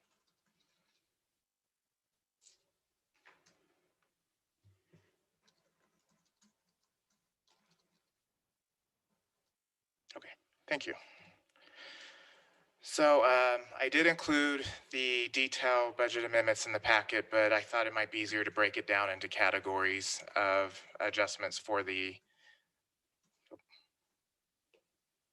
there we go, for the different types of budget amendments needed. So in the general fund, the first one is salary reallocations, which have a net zero budget impact. And this happens when I do budget projections for the next fiscal year, I make assumption that people will stay on their same insurance. People don't terminate, we don't hire new people. So all of these items create different budget impacts. So for example, if somebody goes from single to family insurance, that will have a budgetary impact. We could hire a new employee that was making more or less than the previous employee. There's also the issue if it's a long-term employee, they might have vacation that's being paid out. So what I do is I take savings from certain areas, I reallocate them to the other areas that are over budget. So that's how it comes to a zero net change. The next one is we have received insurance proceeds over the past year, mostly for damage reimbursements, but we have also received some reimbursements from our insurance for personnel settlements and then pending litigation fees that they will help us reimburse. The next one is one thing we cut with the budget last year was our fleet fund contributions. So I would like to restore that for fiscal year 2021 since our sales tax is looking better than expected. And I do have a slide breaking down the sales tax that wasn't in the packet. In addition, one thing that the Public Works Department did and our fleet manager did was instead of just using a formula to calculate what the surplus value would be when we sell a vehicle, we project out what that value will be. They took a more surgical approach and looked at individual vehicles. This was especially important for larger things that don't have a main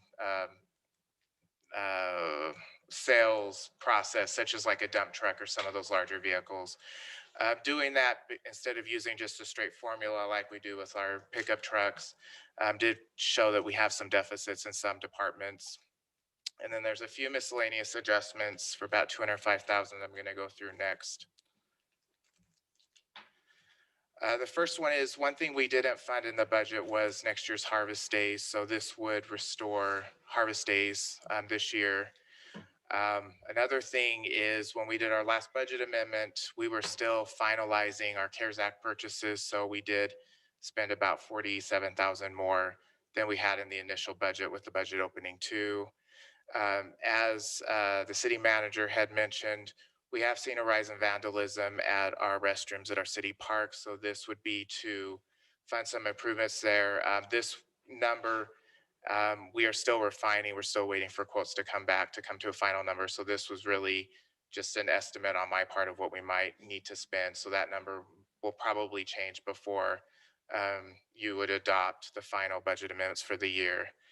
Another one is we did finally close the community center project out, and there was a few additional expenses, mainly architectural fees, and then some few other unexpected expenses we didn't have in the initial budget for about 29,000. One budgeting error that I will take credit for when I was creating the fiscal year 2021 budget is we didn't budget enough for our legislative consultants, so this would be to correct that budget. As you know, we did get a new phone service in November. We were able to use CARES Act funds for that. We did have to pay a termination fee to our phone service company. And then finally, you'll see this again when I discuss the NBA bond adjustment, budget adjustments is we need to do an adjustment for the bond trustee fees. So those are the fees we pay to have a third party pay our bonds. For the MBA, and then also interest income was overestimated, and that was due to the dramatic drop in interest rates we've seen. So overall, majority of those are, with the exception of the personnel reallocations, which has zero net effect, and then the insurance proceeds, we would be looking to use about 600,000 of sales tax to fund these adjustments. So right now our budget is a little over 7.9 million. We've collected through March, so we still have 3 more months of sales tax left this fiscal year. We've collected almost 6.9 million. The estimate the staff has come up with for the year is almost 9.2 million. Just as a reference point, what is currently in next year's budget is 8.6 million. That's showing we're keeping our next year's number fairly conservative since there are some factors that are providing greater sales tax right now. With that 598,000 we're proposing to amend the budget, that would leave our budget for the current fiscal year at 8,589,000. Just a few more adjustments. So one is in capital projects. As you may remember, the council did approve a contract for ADA ramps. The city engineer had indicated this time that the bid was higher than what we're going to expect to receive in CDBG funds. So the proposal is to use our transportation sales tax dollars to cover that. As I had mentioned in the previous slide, we are looking to do some restroom security improvements. And then that community center Bowery final expenditures. So that'd be a transfer from the general fund to the capital projects fund. In the water fund, they did receive a small amount of insurance proceeds to cover damages that have been done to the system. And then we did have a settlement we had made with a water customer of about $6,600. It's in excess of the budget. So we have greater than expected hydrant meter income that we use to cover that. In street lighting, and I had mentioned this in a previous month, is we did have some invoices that came in after we'd closed the fiscal year for about $22,000. So we don't have that in the budget right now. So the proposal would be to use about $22,000 of fund balance to cover that. Just as a reference point, last fiscal year, we added about 26,000 of fund balance. And a lot of the reason why was because we hadn't paid these invoices yet. And then in information technology, the first one is, we saw on the other slide, is a transfer from the general fund to the IT fund to pay for those CARES Act projects. The other one is we carried over about 105,000 with the first budget amendment in the general fund to cover any needs that came up in that information technology needs assessment we had done. This would move those funds to the IT fund to hopefully with the fiscal year 2022 budget add to the money that's being added to have some funding for when we identify those projects that need to be done. And with that, that's a brief overview of the proposed adjustments. Are there any questions? Okay. Thank you. Thank you, Kyle. Okay, I'll entertain a motion to adjourn. Motion to adjourn. Thank you. Wait just a minute, and we'll have a redevelopment agency meeting. Let me know when you're ready.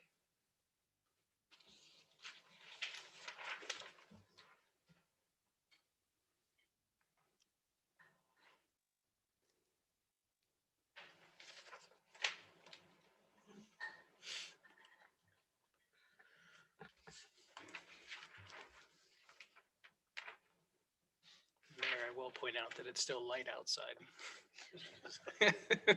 Probably the first time we've gotten to an RDA meeting while it's still light outside. Okay, we're good. Good to go. Thank you. I'd like to call to order then the redevelopment agency of Midvale City on this June 1st, 2021. And we'll first of all have a roll call. Board Member Sperry. Here. Gettle. Here. Brown. Here. Robinson. Here. And Glover. Here. Thank you.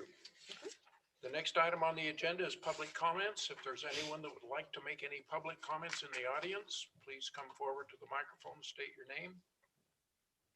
Seeing none, Laura, Magnus, do we have any online public comments? No, Mayor, I don't have any public comments. Well, thank you. The next item is a public hearing. I'd like a motion to open the public hearing. Mayor, I move we move into a public hearing. Second. We have a motion and a second to open the public hearing. Any comments or questions on that motion? All in favor, say aye. Aye. Aye. Yes. Any opposed? Hearing none, we are now in a public hearing to receive public comment regarding the redevelopment agency of Midvale City for its fiscal 22 final budget beginning July 1, 2021 and ending June 30, 2022. Cody, all yours. So like Kyle, I presented the draft budget and made only minor changes to it. It's been up publicly available, so I don't have a presentation, but it's just open for public comment. Any questions for Cody as we go through this public comment? Okay, thank you, Cody.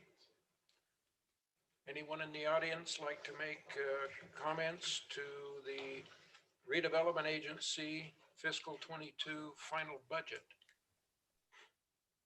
Seeing none, Laura, were there any comments on the media for this item? No, Mayor, no public comments. Thank you. Entertain a motion to close the public hearing. Mayor, I motion that we close the public hearing. Second. We have a motion and a second to close this public hearing. Any comments or questions on the motion? All in favor, say aye. Aye. Aye. Any opposed? All right, public hearing's closed. Thank you.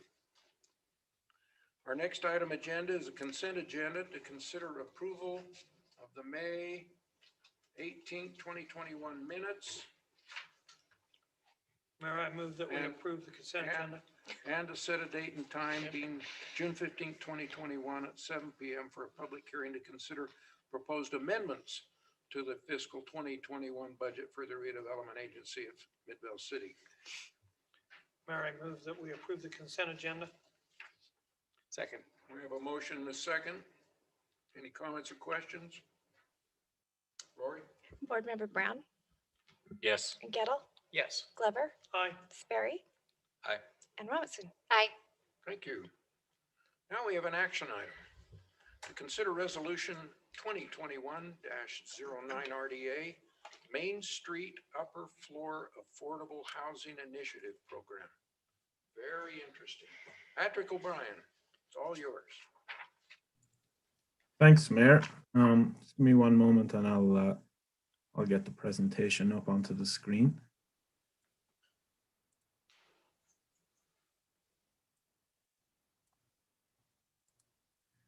Okay. I think that should be up for everybody to see. Yes, we can see. Okay, thank you. So I briefed you on this the week before last, and this is our Main Street Upper Floor Housing Initiative, and it's intended to promote and incentivize the development of moderate income housing along Midvale's historic Main Street and in the neighborhoods within the Main Street CDA. The goal of the initiative is to encourage further residential growth in the Main Street area, especially in current commercial or retail properties along the Main Street that might have vacant upper floor space. The initiative also seeks to provide an incentive to develop upper floors for residential purposes on current single-story properties, as well as providing an incentive to develop currently vacant lots with a goal of increasing the number of units along Main Street. The initiative is supported both by the Midvale City Housing Plan and the Main Street Small Area Plan, and both plans do seek to address the need for increased housing in strategic and underserved parts of the community. The initial program budget, as mentioned 2 weeks ago, is $5 million, and the Main Street Upper Floor Housing Initiative is it's important to the vitality of the Main Street. Main Street's our historical core, and ultimately it's the heart of Midvale. And by bringing life back to the Main Street area, the rest of the city will benefit from a vibrant Main Street. On the screen in front of you then is just some of our participation and assistance and unit limit information. The program will be managed by myself with assistance from the RDA manager and the RDA director. We'll screen applications as they come in, and applicants will be notified at the end of a review period, and they'll be informed if their submissions have been approved or rejected. And we'll work very closely with the planning staff and with some of the other units within the community development department. That's basically the bones of the program. I went into it in a little bit more detail 2 weeks ago for everybody. But if you have any questions, please let me know. I have a few questions. Sure. This is a loan, correct? So they have to repay it? That's correct, yes. What's like I couldn't tell, like, what is there, like an interest rate or a fee like attached to it, or is it just? So the funding will be handled on a reimbursement basis, contingent on satisfactory documentation coming in. There'll be progress draws that are allowed once every quarter for no less than 10% of the amount. We have a 50% retainage on all draws.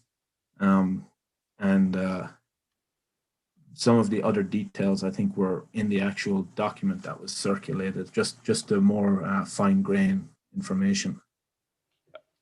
If I could make a clarification, in most cases, we would hope it would be a forgivable loan. So we would Oh structure. yeah, sorry, that was one of the. Oh yeah. And if they don't meet the terms of the agreement, the deed restriction falls through after.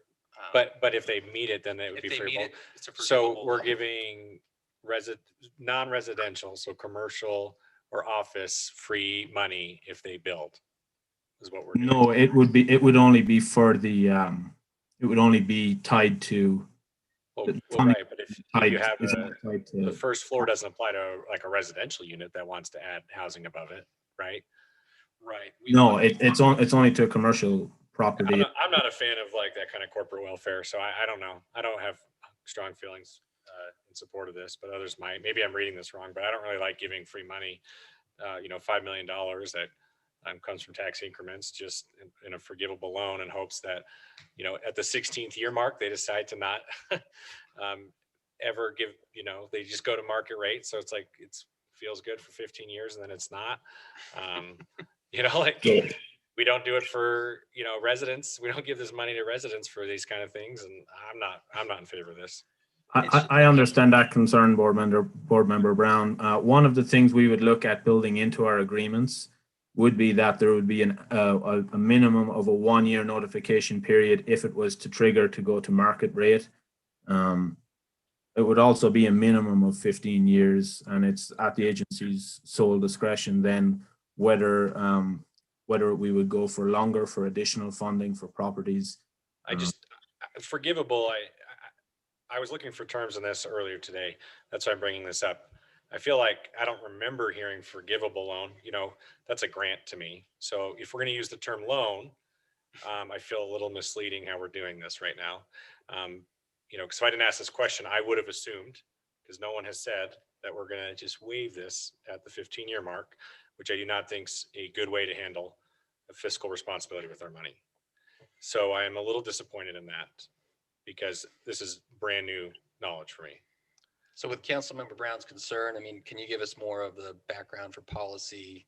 Yeah. Why would we want to do this, given the concerns that he expressed? Yeah, those are good concerns. I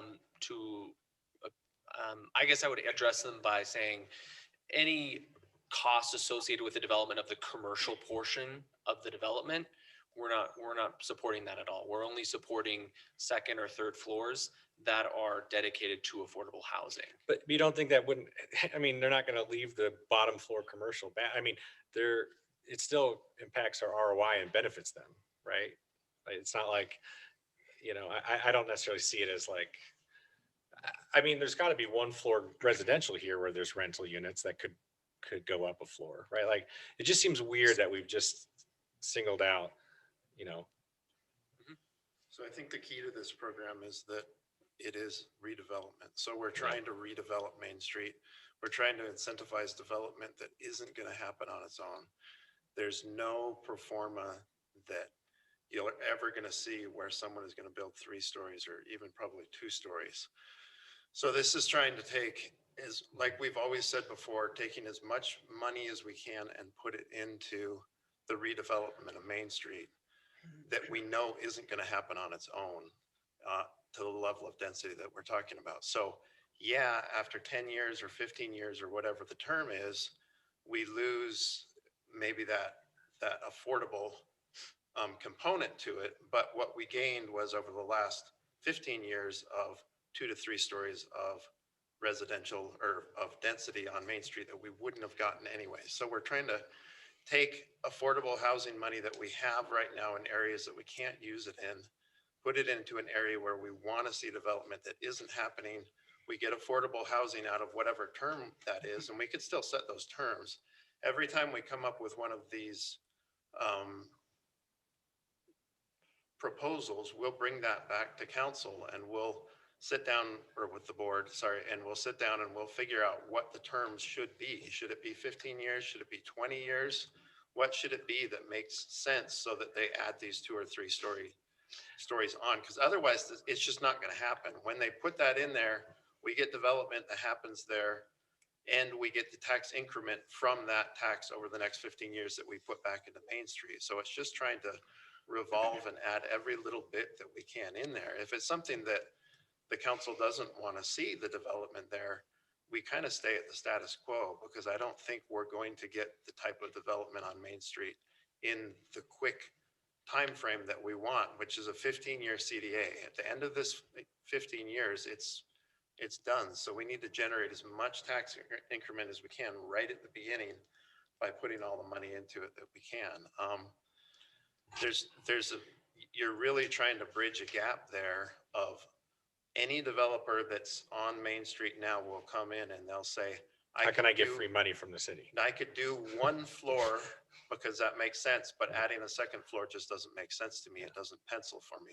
So we're trying to figure out a way to put money into it to do that. If I may add one other thing too, which is for all of the affordable housing that was done in Bingham Junction and Jordan Bluffs, we had negotiated a tax increment reimbursement for that, where what we did is we figured out what the gap is between what the developer could pay, what they get from tax credits, and then filling that gap with tax increment generated from the project in order to get those affordable housing units built there.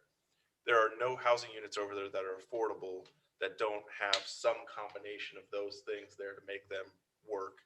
And that's sort of what we have seen in other places. So this is a different version of that. This isn't the exact sort of same thing, because in that case, what we have is a scenario where someone is getting reimbursed over time.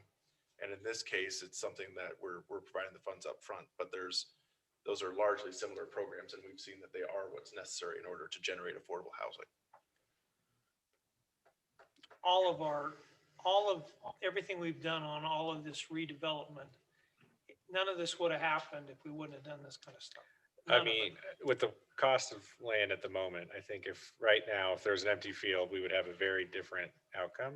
Well, But regardless, I just don't agree with just giving money to, I'm mostly upset with the packaging on this, because if we could have talked about this being a forgivable loan through the process, I would have been like, it's got to be 30 years, or it's got to be this or that, right? Where I had no idea that that was what we do with our money, and maybe it was brought up and I missed it, but that, when we get blindsided like that, it's when I get the most concerned. Yeah, and that's why it was in the packet before. It is kind of packaged a little bit. Because I think anyone hears the term loan, what do they think? Without using the word forgivable in front of it. Right, I think and that's inherently why means. That's why Cody ran up to make sure Yeah. that we said that. We Yeah, didn't let yeah. that keep going because I could tell that that was going to be a misconception that you were having. The concept is a forgivable. It's set up on a scale. So when you look at it, you could say, how much are we really subsidizing per unit? What level of AMI are we getting? Is it 60%? Is it 80%? And then we're balancing that with, does it make sense for it to be 10 years, 15 years, 20 years, 30 years? So that's kind of the terms that we want to play around with to make these, see if we can make any of these pencil. I think that this is still, as much as you're feeling like we're just giving free money away, I think it's going to be really hard for developers to still develop what we want to see on Main Street, even with all of these incentive programs, just because of the things that they're trying to overcome in terms of small lot sizes, in terms of they still have to park it, even though we've removed a lot of the parking. The utilities are a mess. And so a lot of those things that they're still going to have to cover, I think when we add all of these packages together, we're just going to start to see some of the stuff that we want. I know it's hard because you just want to zone something and have the development happen, but we really are going to have to work to make this Main Street work the way we want it. But that's what we expect with every like any residential zone. It's like, hey, you property owner, you have to.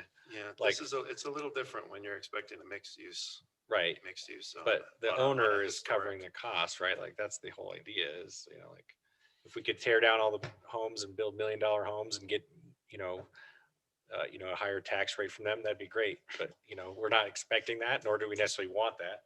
Right. But to me, I don't know. I just don't see it.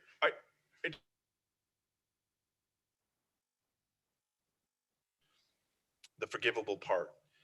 But going back to sort of the discussion that we have about when we set broader long-term policy here is that when we came and presented the creation of the CDA, what we wanted to do in the CDA, these were the activities that we said. So when the council says or approves that, then we're going to create those policies. Now, I'm not saying we can't have little changes to what the program says or does, but we said we were going to incentivize development in order to achieve the development that we want on Main Street. And this is what program that we're trying to do there. So I mean, again, this is one of those where I think it is challenging for us to have created a project area, but then there being concerns about then us utilizing the incentives that are part of that program.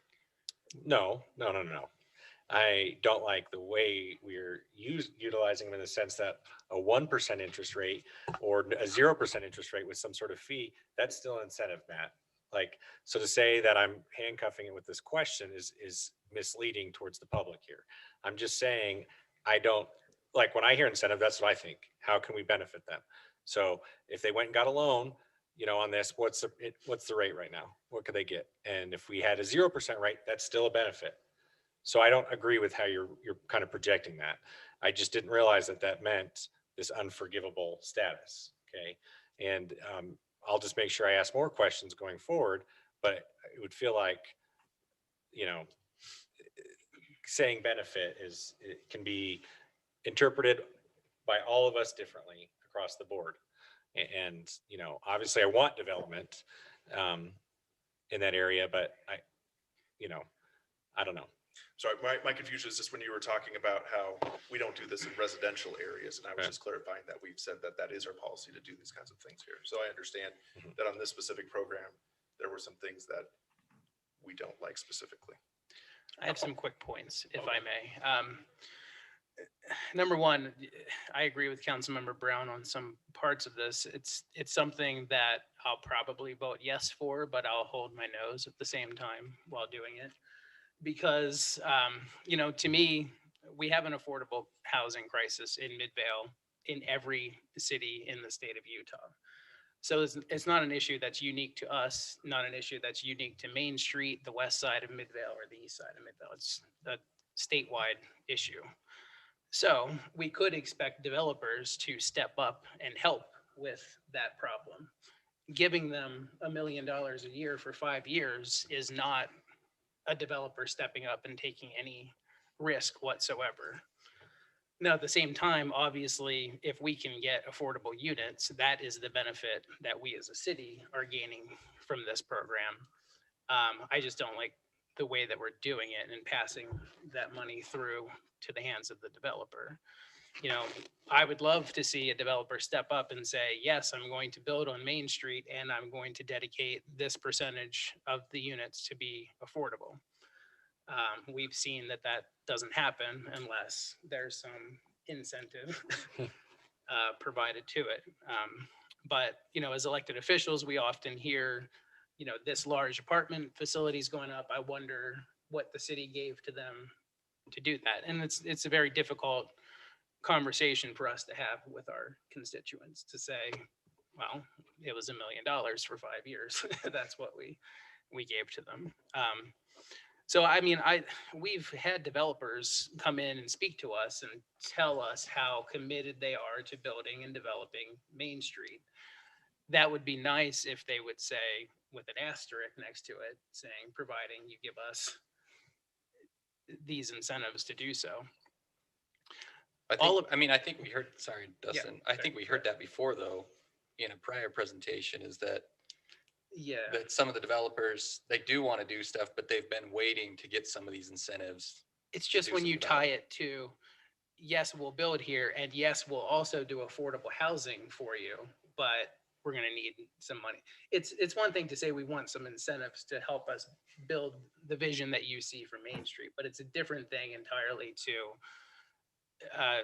staple that to the promise of affordable housing. It seems a little, I don't know, it seems untoward to me to say, yes, we'll do affordable housing for you, but you're going to have to pay us to do it. For exactly 15 years. Yeah. And on the 16th year on the dot, we will. Yeah. And the other flip thing over to is, market rate. we need to have some sort of, if we pass this, we're not going to have any say of what those rents will be. Just the number one. Isn't it? It says here 60 to 80, right? Okay.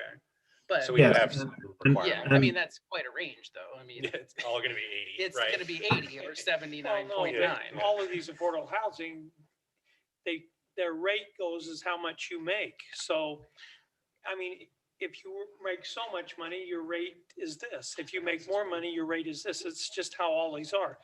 Do you realize that every single low-cost housing that we've done in here, most of it, the federal government has come in and supported almost every one of those to the tens of millions of dollars. And Midvale City, through our RDA, has also helped.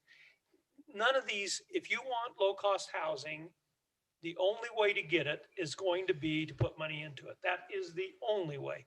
A developer is not going to come in just over his good graces and build low-cost housing. It is not going to happen. If you wish it or not wish it, it won't happen. Well, what I'm saying is, that's a shame.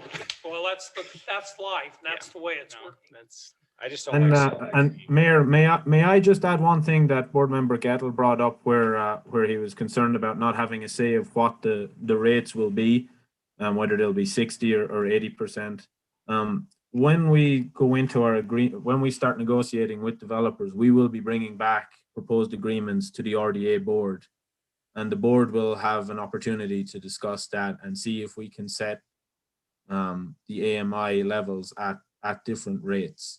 It may not all be 60% or all 80%. There could be varying AMI levels for different units within the property, and it may be mixed market rate and mixed affordable. At the end of it all, the agency will only be funding up to 50% of the total costs to either rehabilitate some existing units or to construct the residential units for affordable or moderate income units. It won't be just giving them a full forgivable loan for the entire cost of it. It will only be a maximum up to 50%. It could be less depending on their proposed project. Thank you, Patrick. I wanted to add a couple of things to hopefully start to address some of your concerns. For 5 years, I was at Lewis Young Roberts in Birmingham, and a lot of what I did was to go through pro formas from developers, look for the fluff, look for where the revenues were deflated, the expenses were inflated, poke holes in it, and come back and get them to sharpen their pencils. I would say I'm very hawkish when it comes to pushing back against developers and getting more benefit from cities. And so I very much so understand where you're coming from. And I don't look at this program as we're giving out money to developers so that they'll develop. I see it as this is a partnership, a public-private partnership to provide a service to low-income residents. That low-income residents, that service is affordable housing, and you're not signing off, you're not signing a blank check to us to do whatever we want. You're approving a program so that we can start partnering with developers, create a term sheet, and then basically show you the term sheet and say, we think this makes sense. We want to provide X dollars for this loan for, 60% or 80% for X number of years. We think it makes sense. We think we've gotten the most benefit we can get out of them. Would you approve it? Do you want us to push back on them? And so you still very much are in control. You're not just handing the keys over to the agency and saying, okay, we trust you, be back by midnight. I think this program creates a mechanism whereby we can start to use this tool and then come back to you and say, we think it makes sense in this case. Here are the terms. Where should we go from here? And if you approve them, then we'll go ahead with it. And if you say, no, go back to the developer, we want more, then we'll do that. I guess just to sum up my thoughts, it's just hard for me in the same meeting to go, hey, this 7-year-old lady on a fixed income, your water rate's going to go up 15%. And hey, millionaire, we're going to give you potentially $1 million forgivable loan in the same breath. That's just my, I guess my political philosophy is I struggle with the concept of cities giving wealthy people a higher ROI. And I will always, and I've said that since the beginning, I've pushed back on everything like that. Yeah. And I always will, I like equity, across the board. And so I think the onus will be on the agency to prove to you that we're going to bring the city that $1 million investment is going to bring the city at least, if not more than $1 million in benefit to the residents.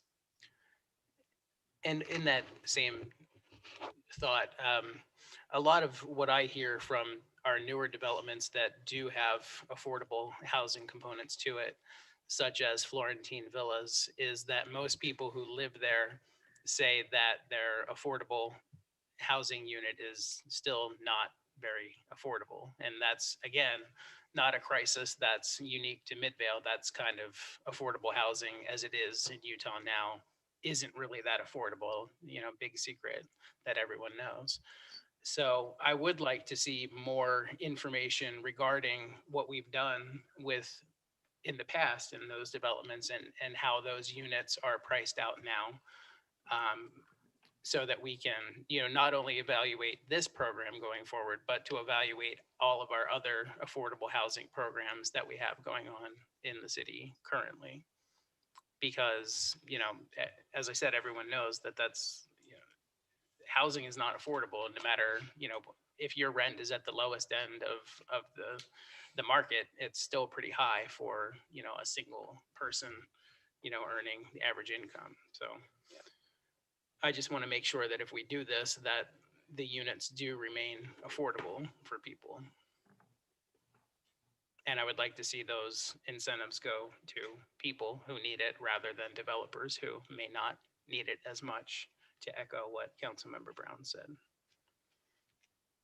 And I think that's one of the parts where when we are setting the terms with potential developers and we're bringing terms back to you for your review and for approval or for rejection or to be continued to work on. One of the things we'll be looking at is that there will be no additional fees set. The rent is the rent. There will be no HOA type fees that run along with it or anything else that can be padded onto what residents would have to pay to make it unaffordable. And that's where staff really needs to look into the terms of our agreements and see what we can do to ensure that any potential residents will have what should be affordable. Can we go back in time 20 minutes and repackage this whole discussion as $5 million investment into affordable housing and then leave it at that? Because that would be much more palatable than to know exactly how this money is exchanging hands. If you would say we're doing $5 million for affordable housing in Midvale, we wouldn't have had 20 minutes of discussion about the rest of the sausage being made. I'm not sure really how to respond to that.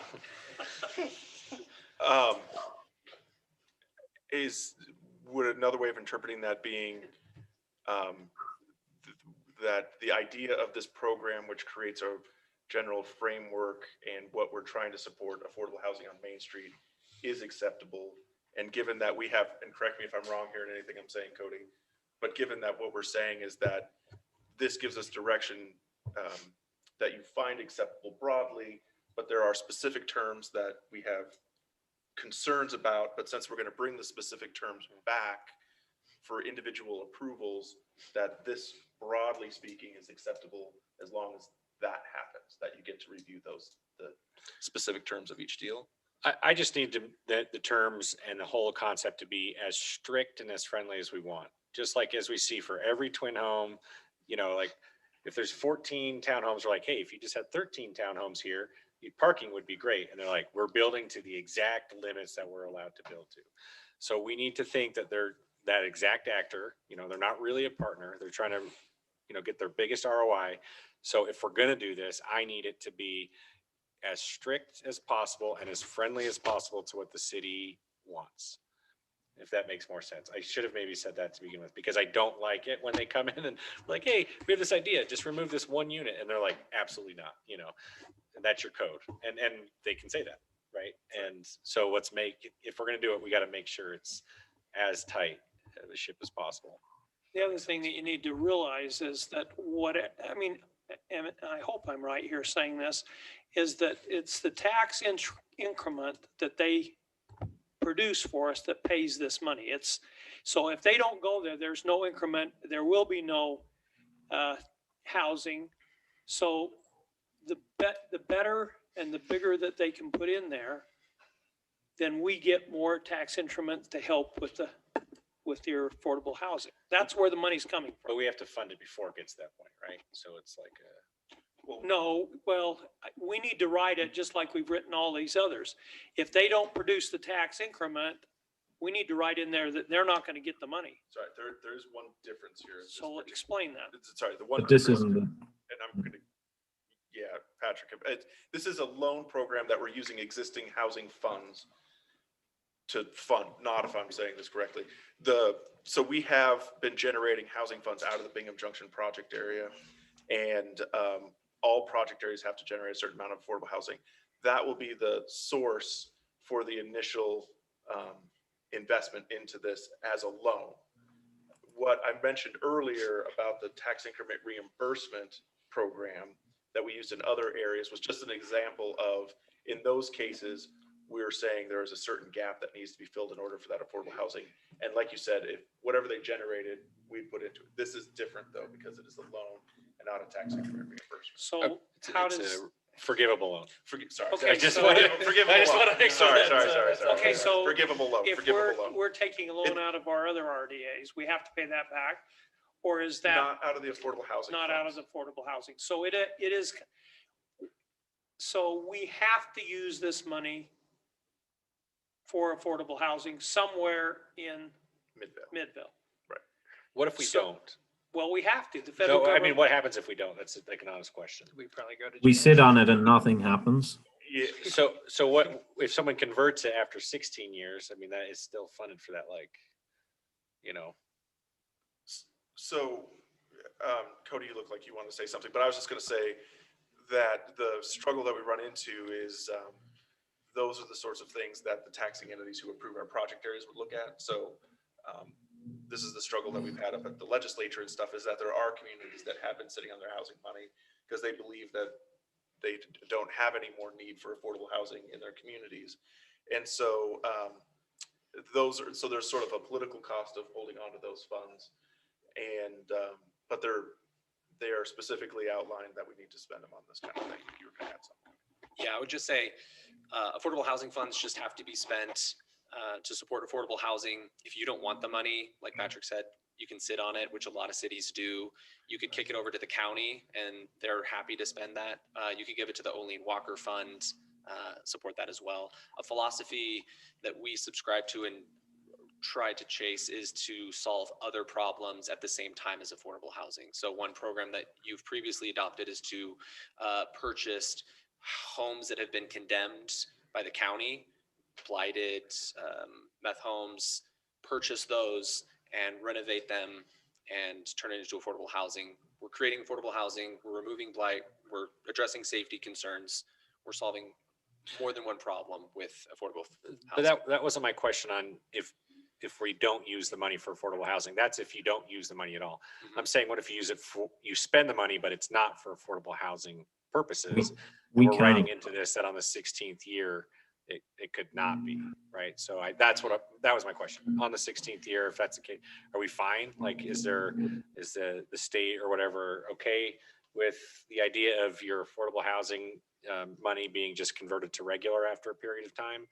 You know, that was my question, not if we weren't going to do something. Okay. Yeah, I mean, I think that they look at it, because this is something that happens in every community, is that these projects, like I said, have both the tax credit component and the tax increment component to it. Both of those eventually expire, and the view is you're sort of buying affordability for a period of time with those funds. So they don't view that as necessarily being problematic. Now, admittedly, there would be someone that if we said we're going to do it for whatever, 3 years and give them $3 million or something, people would have some concerns with that. But So we have to do a good faith effort. we have to do a good faith effort to get a good project. I have two very quick follow-up questions. Well, depending how long your answer is. Sorry, I'll try to keep it short. Number one, so now that you've brought up this $5 million that's in to be spent for affordable housing. Do we have additional funds beyond $5 million that we could use for affordable housing initiatives today or tomorrow, since it's the close of the business day? Do one of you guys want to cover that one? Yes, so currently on hand, we have $1.5 million liquid to support affordable housing. There is a deficit in what Bingham Junction owes to support affordable housing. And so going forward, instead of earmarking 20%, we're earmarking 25% to affordable housing, and then that will gently cover that deficit for the remainder of the life of Bingham Junction. And then Jordan Bluffs is earmarking 20% as well as Main Street. And So we don't have $5 million to spend now. You're projecting that over the next 5 years, we will Exactly. have at least 5 million. yeah, or so more. from Bingham Junction, we're getting close to $8 million, 20%, 25% of that will be annually earmarked for affordable housing, transferred to the citywide affordable housing fund. So you couldn't give $5 million tomorrow to one project and No, that doesn't exist right now. But then we would be using the bulk, if not all of our money earmarked for affordable housing for this one project area. For the next few years, but we have, I think, 14 years left on Bingham Junction, 19 years left on Jordan Bluffs. So there's a lot more money coming in to support housing. I think And my final, we also have earmarked funds, Cody, for some other projects that were approved in the housing plan. So this won't be just the only affordable housing initiative that we will be carrying out in Midvale. There will be other things for that, but it's all dependent on affordable housing money coming into us. and then my final question is escaping my brain right now, but I just had it. Okay. So when we write the terms of the agreement, if this passes, are we able to hold the developer to doing it for 15 years or whatever amount of time we come up with? Because my concern is that if development takes off and developers say, well, I can just cancel this agreement that I had with the city and charge, $2,100 a month for this unit, and then just pay whatever that loan was, and then, it's not affordable anymore.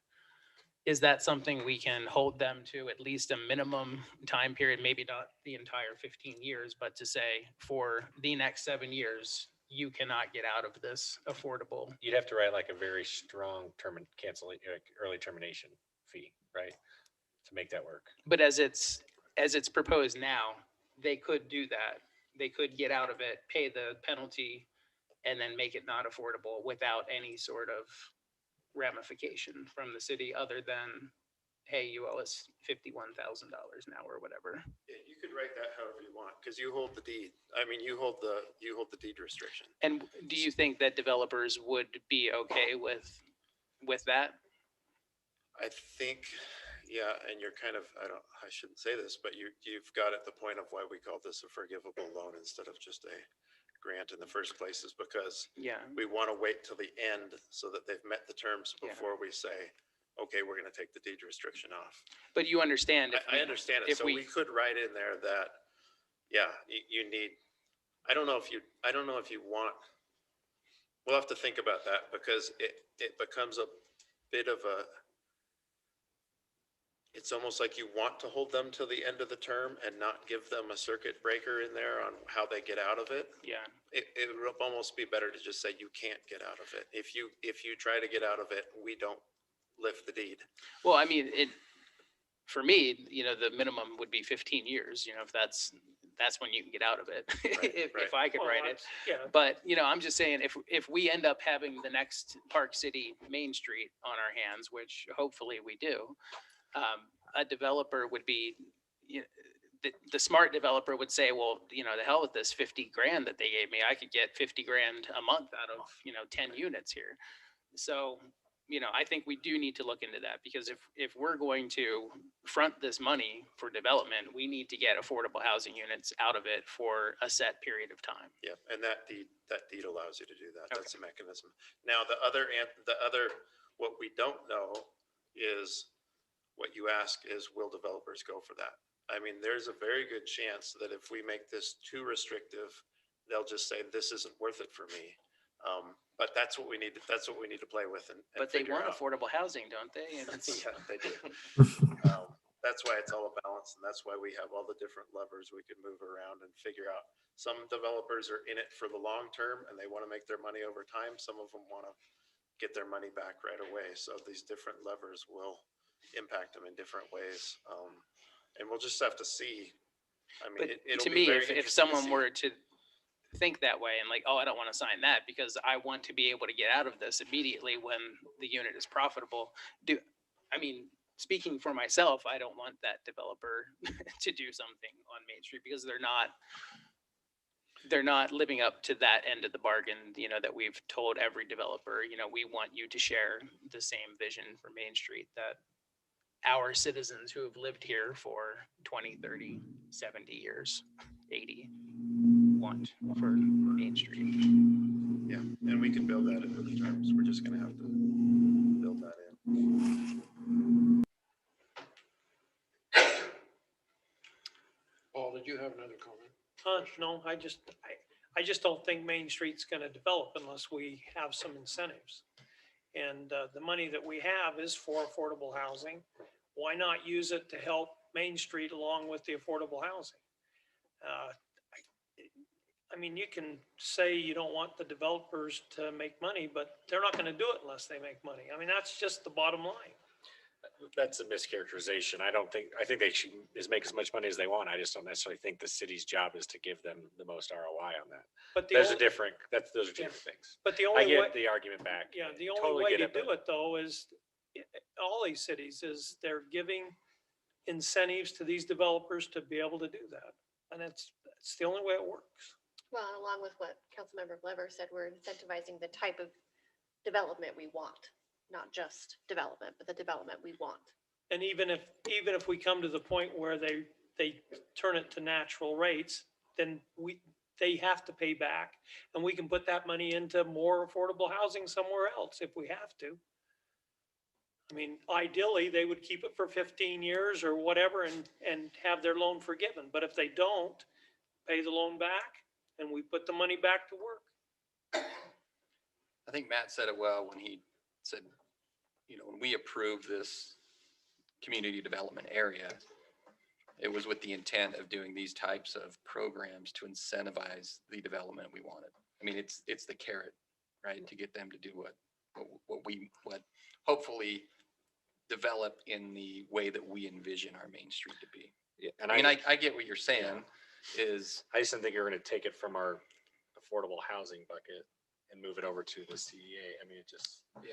There's plenty of places in Midvale that could use money in the affordable housing arena. I think we all know our opinions on this. I don't know how much more we have to go into. I don't know. Well, I'll follow up on what you just said. To put it in other areas, I like that program where we can put money to those blighted properties. If we can build that up, because so far we haven't done any. But if we can have the fund to really make a difference there, I think that would be great. So if, as we're talking about other programs, if we can increase that to really see some change, because I know I've talked to some people who have one of those blighted properties in the neighborhood and they like the idea.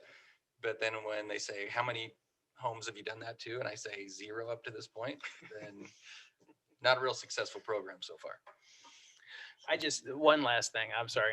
I'm going to say one last thing. So afterwards, no matter what. just everything that's come before us, as far as Main Street redevelopment goes, we say, form-based coding being one of them. We say, well, if this is what gets the ball rolling, let's go for it.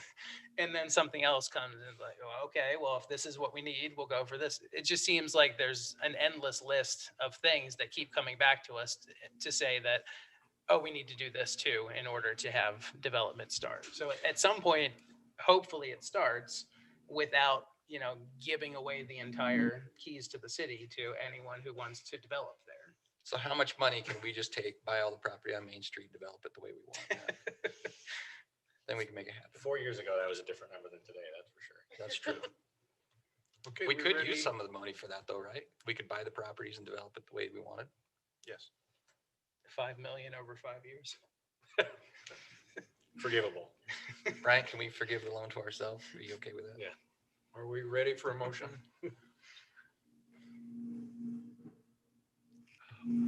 If someone wants to make it, for sure.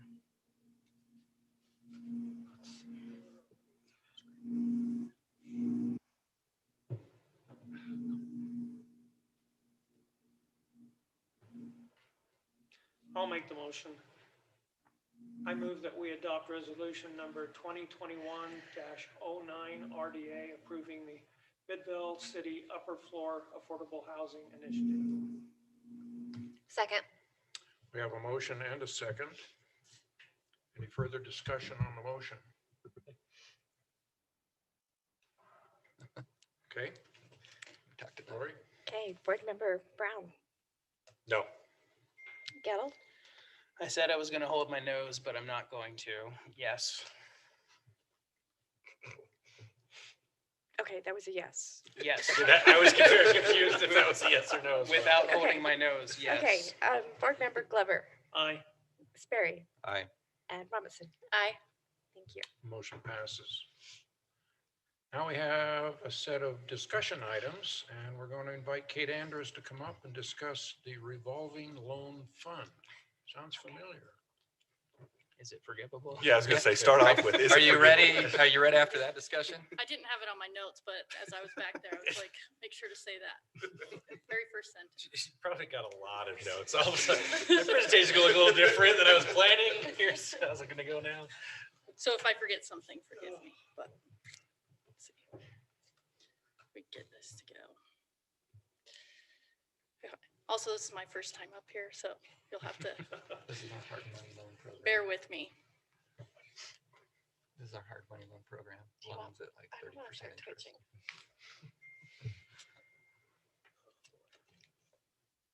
Are we good? Okay. Okay, so I'm going to go over the revolving loan program, just a high level look. It's not a forgivable loan. And it's part of one of those tools that we had in the toolkit for the CDA to really develop the area. So I will go ahead and start.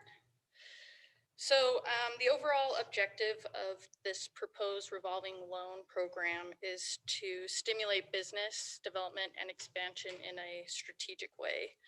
And this will be done by loaning money from the Bingham Junction area in the amount of 1.5 million to the Main Street CDA, which will be used as individual business loans. And then as these individual business loans are repaid, the funding will continue to be revolved into additional business loans along the Main Street area. And then at the end of the program, the $1.5 million will be paid back to the Bingham Junction area. And so the thought behind this is that right now economic growth has been relatively slow on Main Street. As we can see, there are new businesses that come, but it's not coming at a very strong rate. So one solution to this would be to infuse these funds in a strategic manner in the form of loans that will stimulate and accelerate the type of growth on Main Street that's going to provide that desired look, feel, and the services that we want to have there. So I'll just briefly go over the type of loans. Again, it's just a high level look. So we'll have two categories. The first one being loans under 25,000. These can be used for startups and business expansion operations. And the other type would be loans for physical improvement and real estate purchases.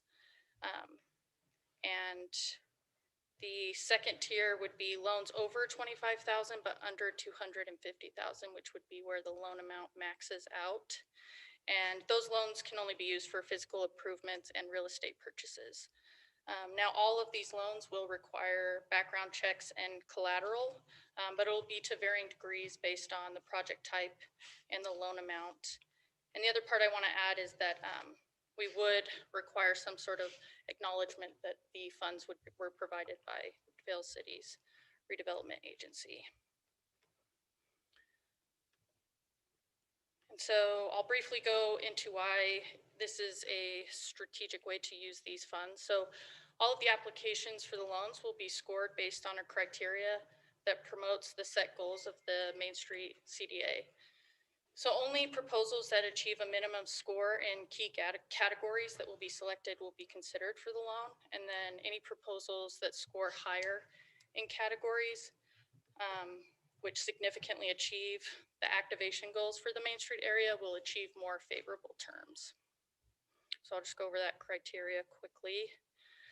So the criteria, and again, when we bring this forth again, we'll have the key criteria that we want them to meet. But we have economic impact. They'd provide a public amenity. They'd incorporate adaptive reuse. They're fulfilling historic preservation.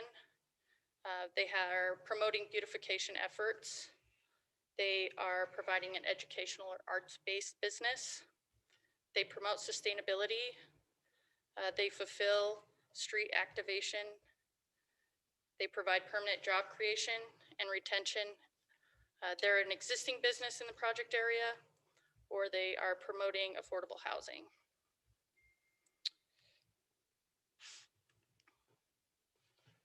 Okay, and then the process that it'll go through. So RDA staff will review the application when it comes in to make sure that they, one, have the set prerequisites and that they meet the criteria. If all of those are met and the loan is under $25,000 and the terms of the agreement are standard, then they'll be administratively processed by the RDA staff. If there's any loans with terms which are negotiated and outside that standard loan parameter, then it'll be brought before the board for your approval. And then for loans that are over the $25,000, all of those will be brought before the RDA board for approval, regardless if they meet those standard term loans or the loan terms. Okay, any questions or recommendations that you guys have? This was a lot.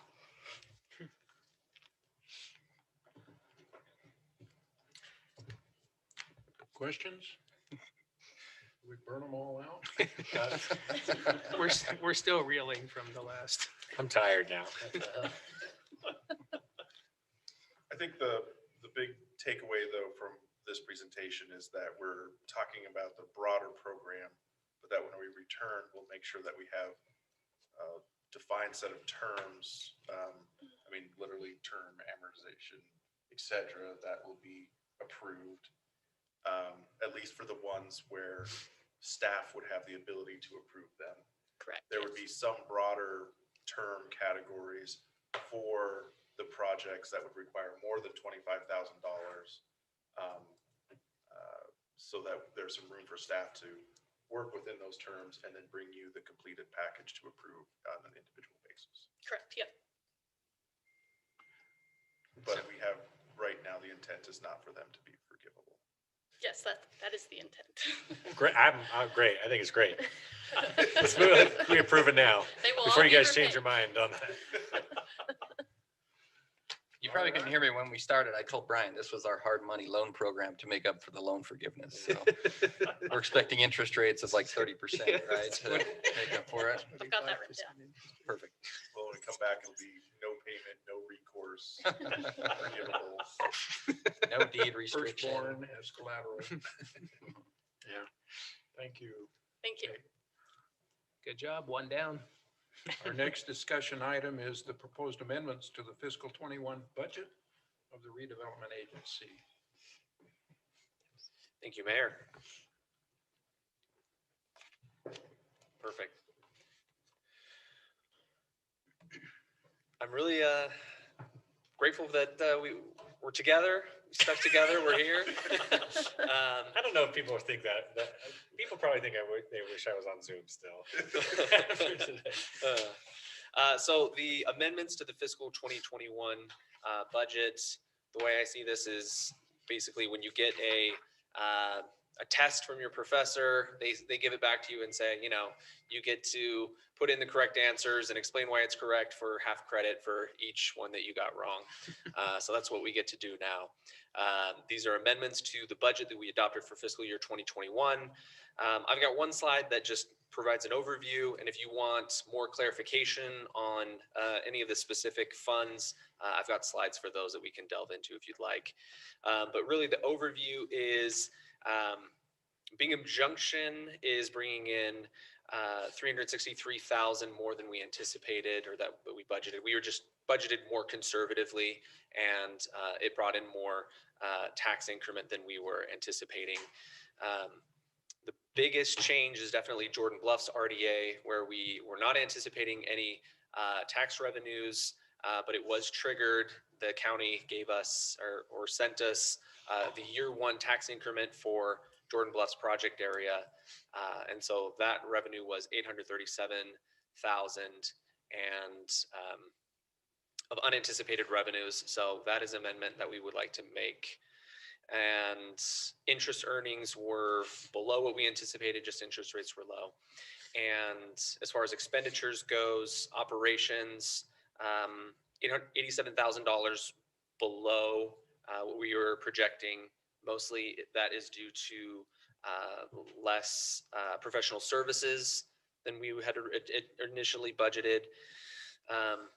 Bingham Junction, $1.6 million lower. That was just mostly due to infill, infrastructure and infill projects that didn't happen in this fiscal year.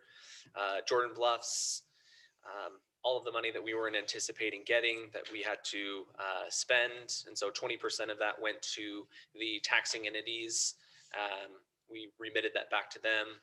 And 20% of that is going to housing.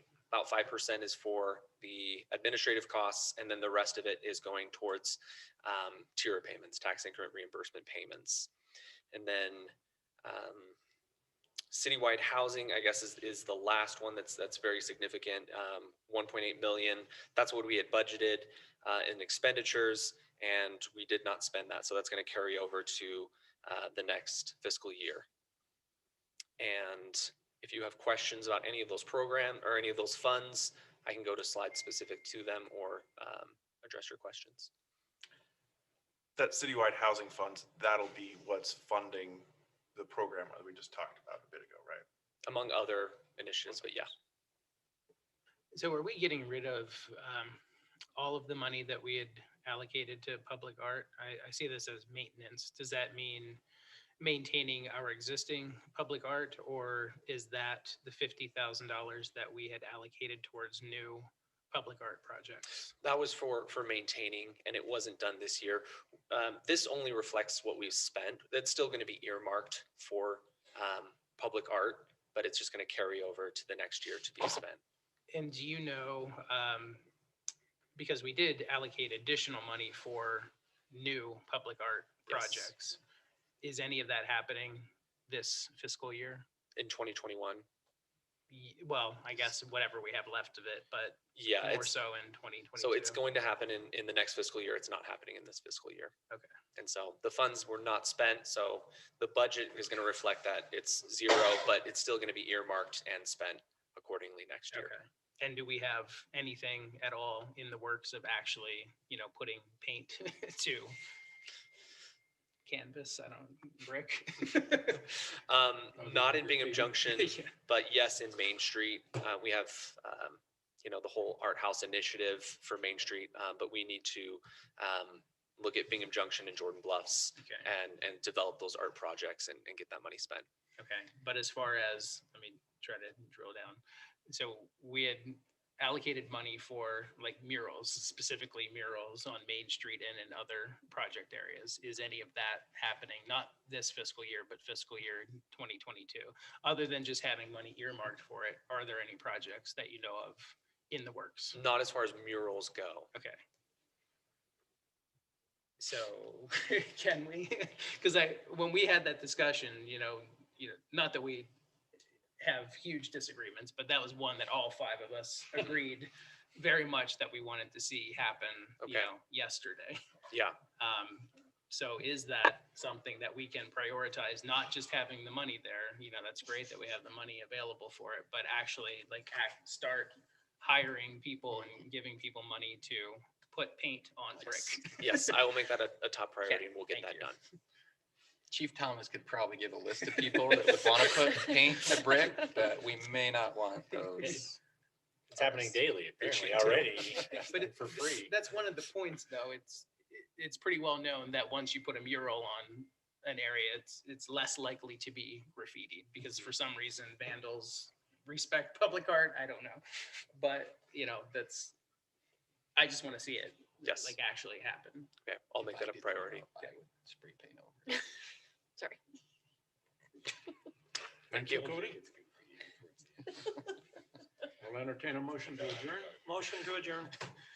Thank you. I still like it. Let's bust through this. Come We on. have one more meeting, the Municipal Building Authority. I'm waiting for public comment on this.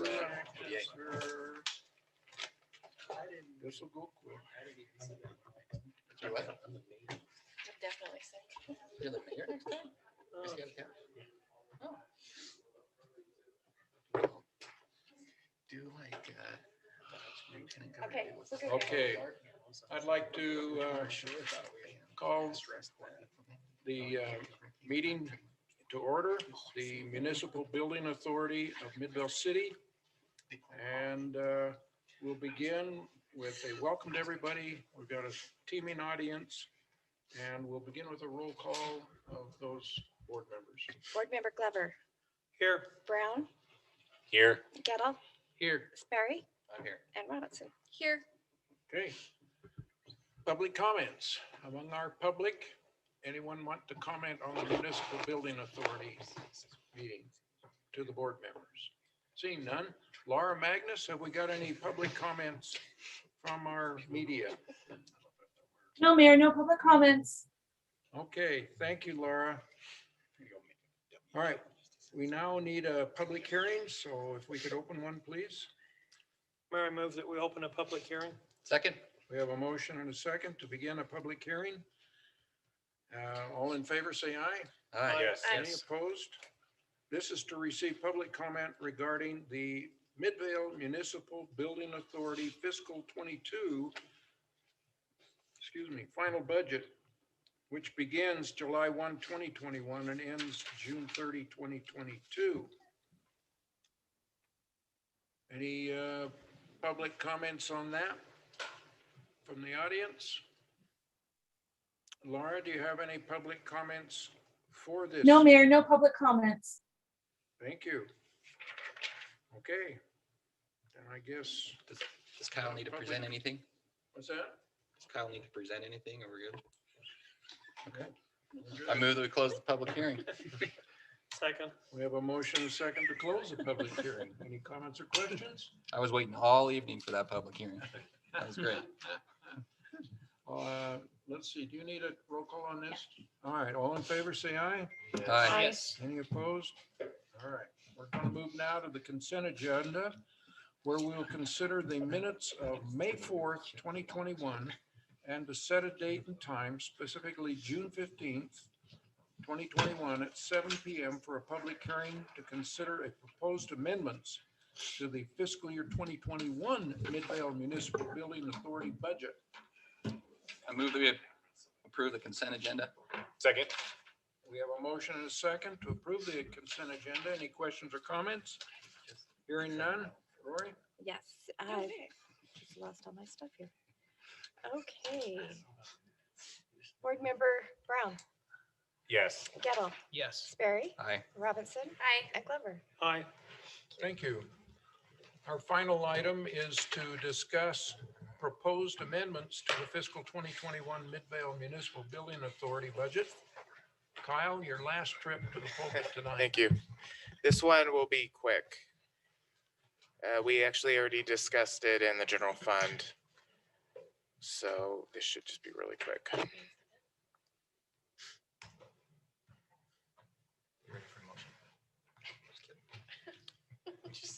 Oh, okay. So the main budget amendments in the revenue line item is, interest revenue was over budgeted by $4,500, and that was just due to the drop in interest rates. In addition, we've had some changes in the fee structure that we pay our paying agent who pays our bond payments, quite a dramatic increase. So that needs a $2,000 adjustment. The general fund through the MBA lease payment will be paying the $6,500. And that's the only adjustment that's recommended for the MBA fund. Any comments or questions for Kyle on that adjustment? Hearing none, I'll entertain a motion. Motion to adjourn. All right, thanks, Back out of ladies and here. gentlemen. Kyle.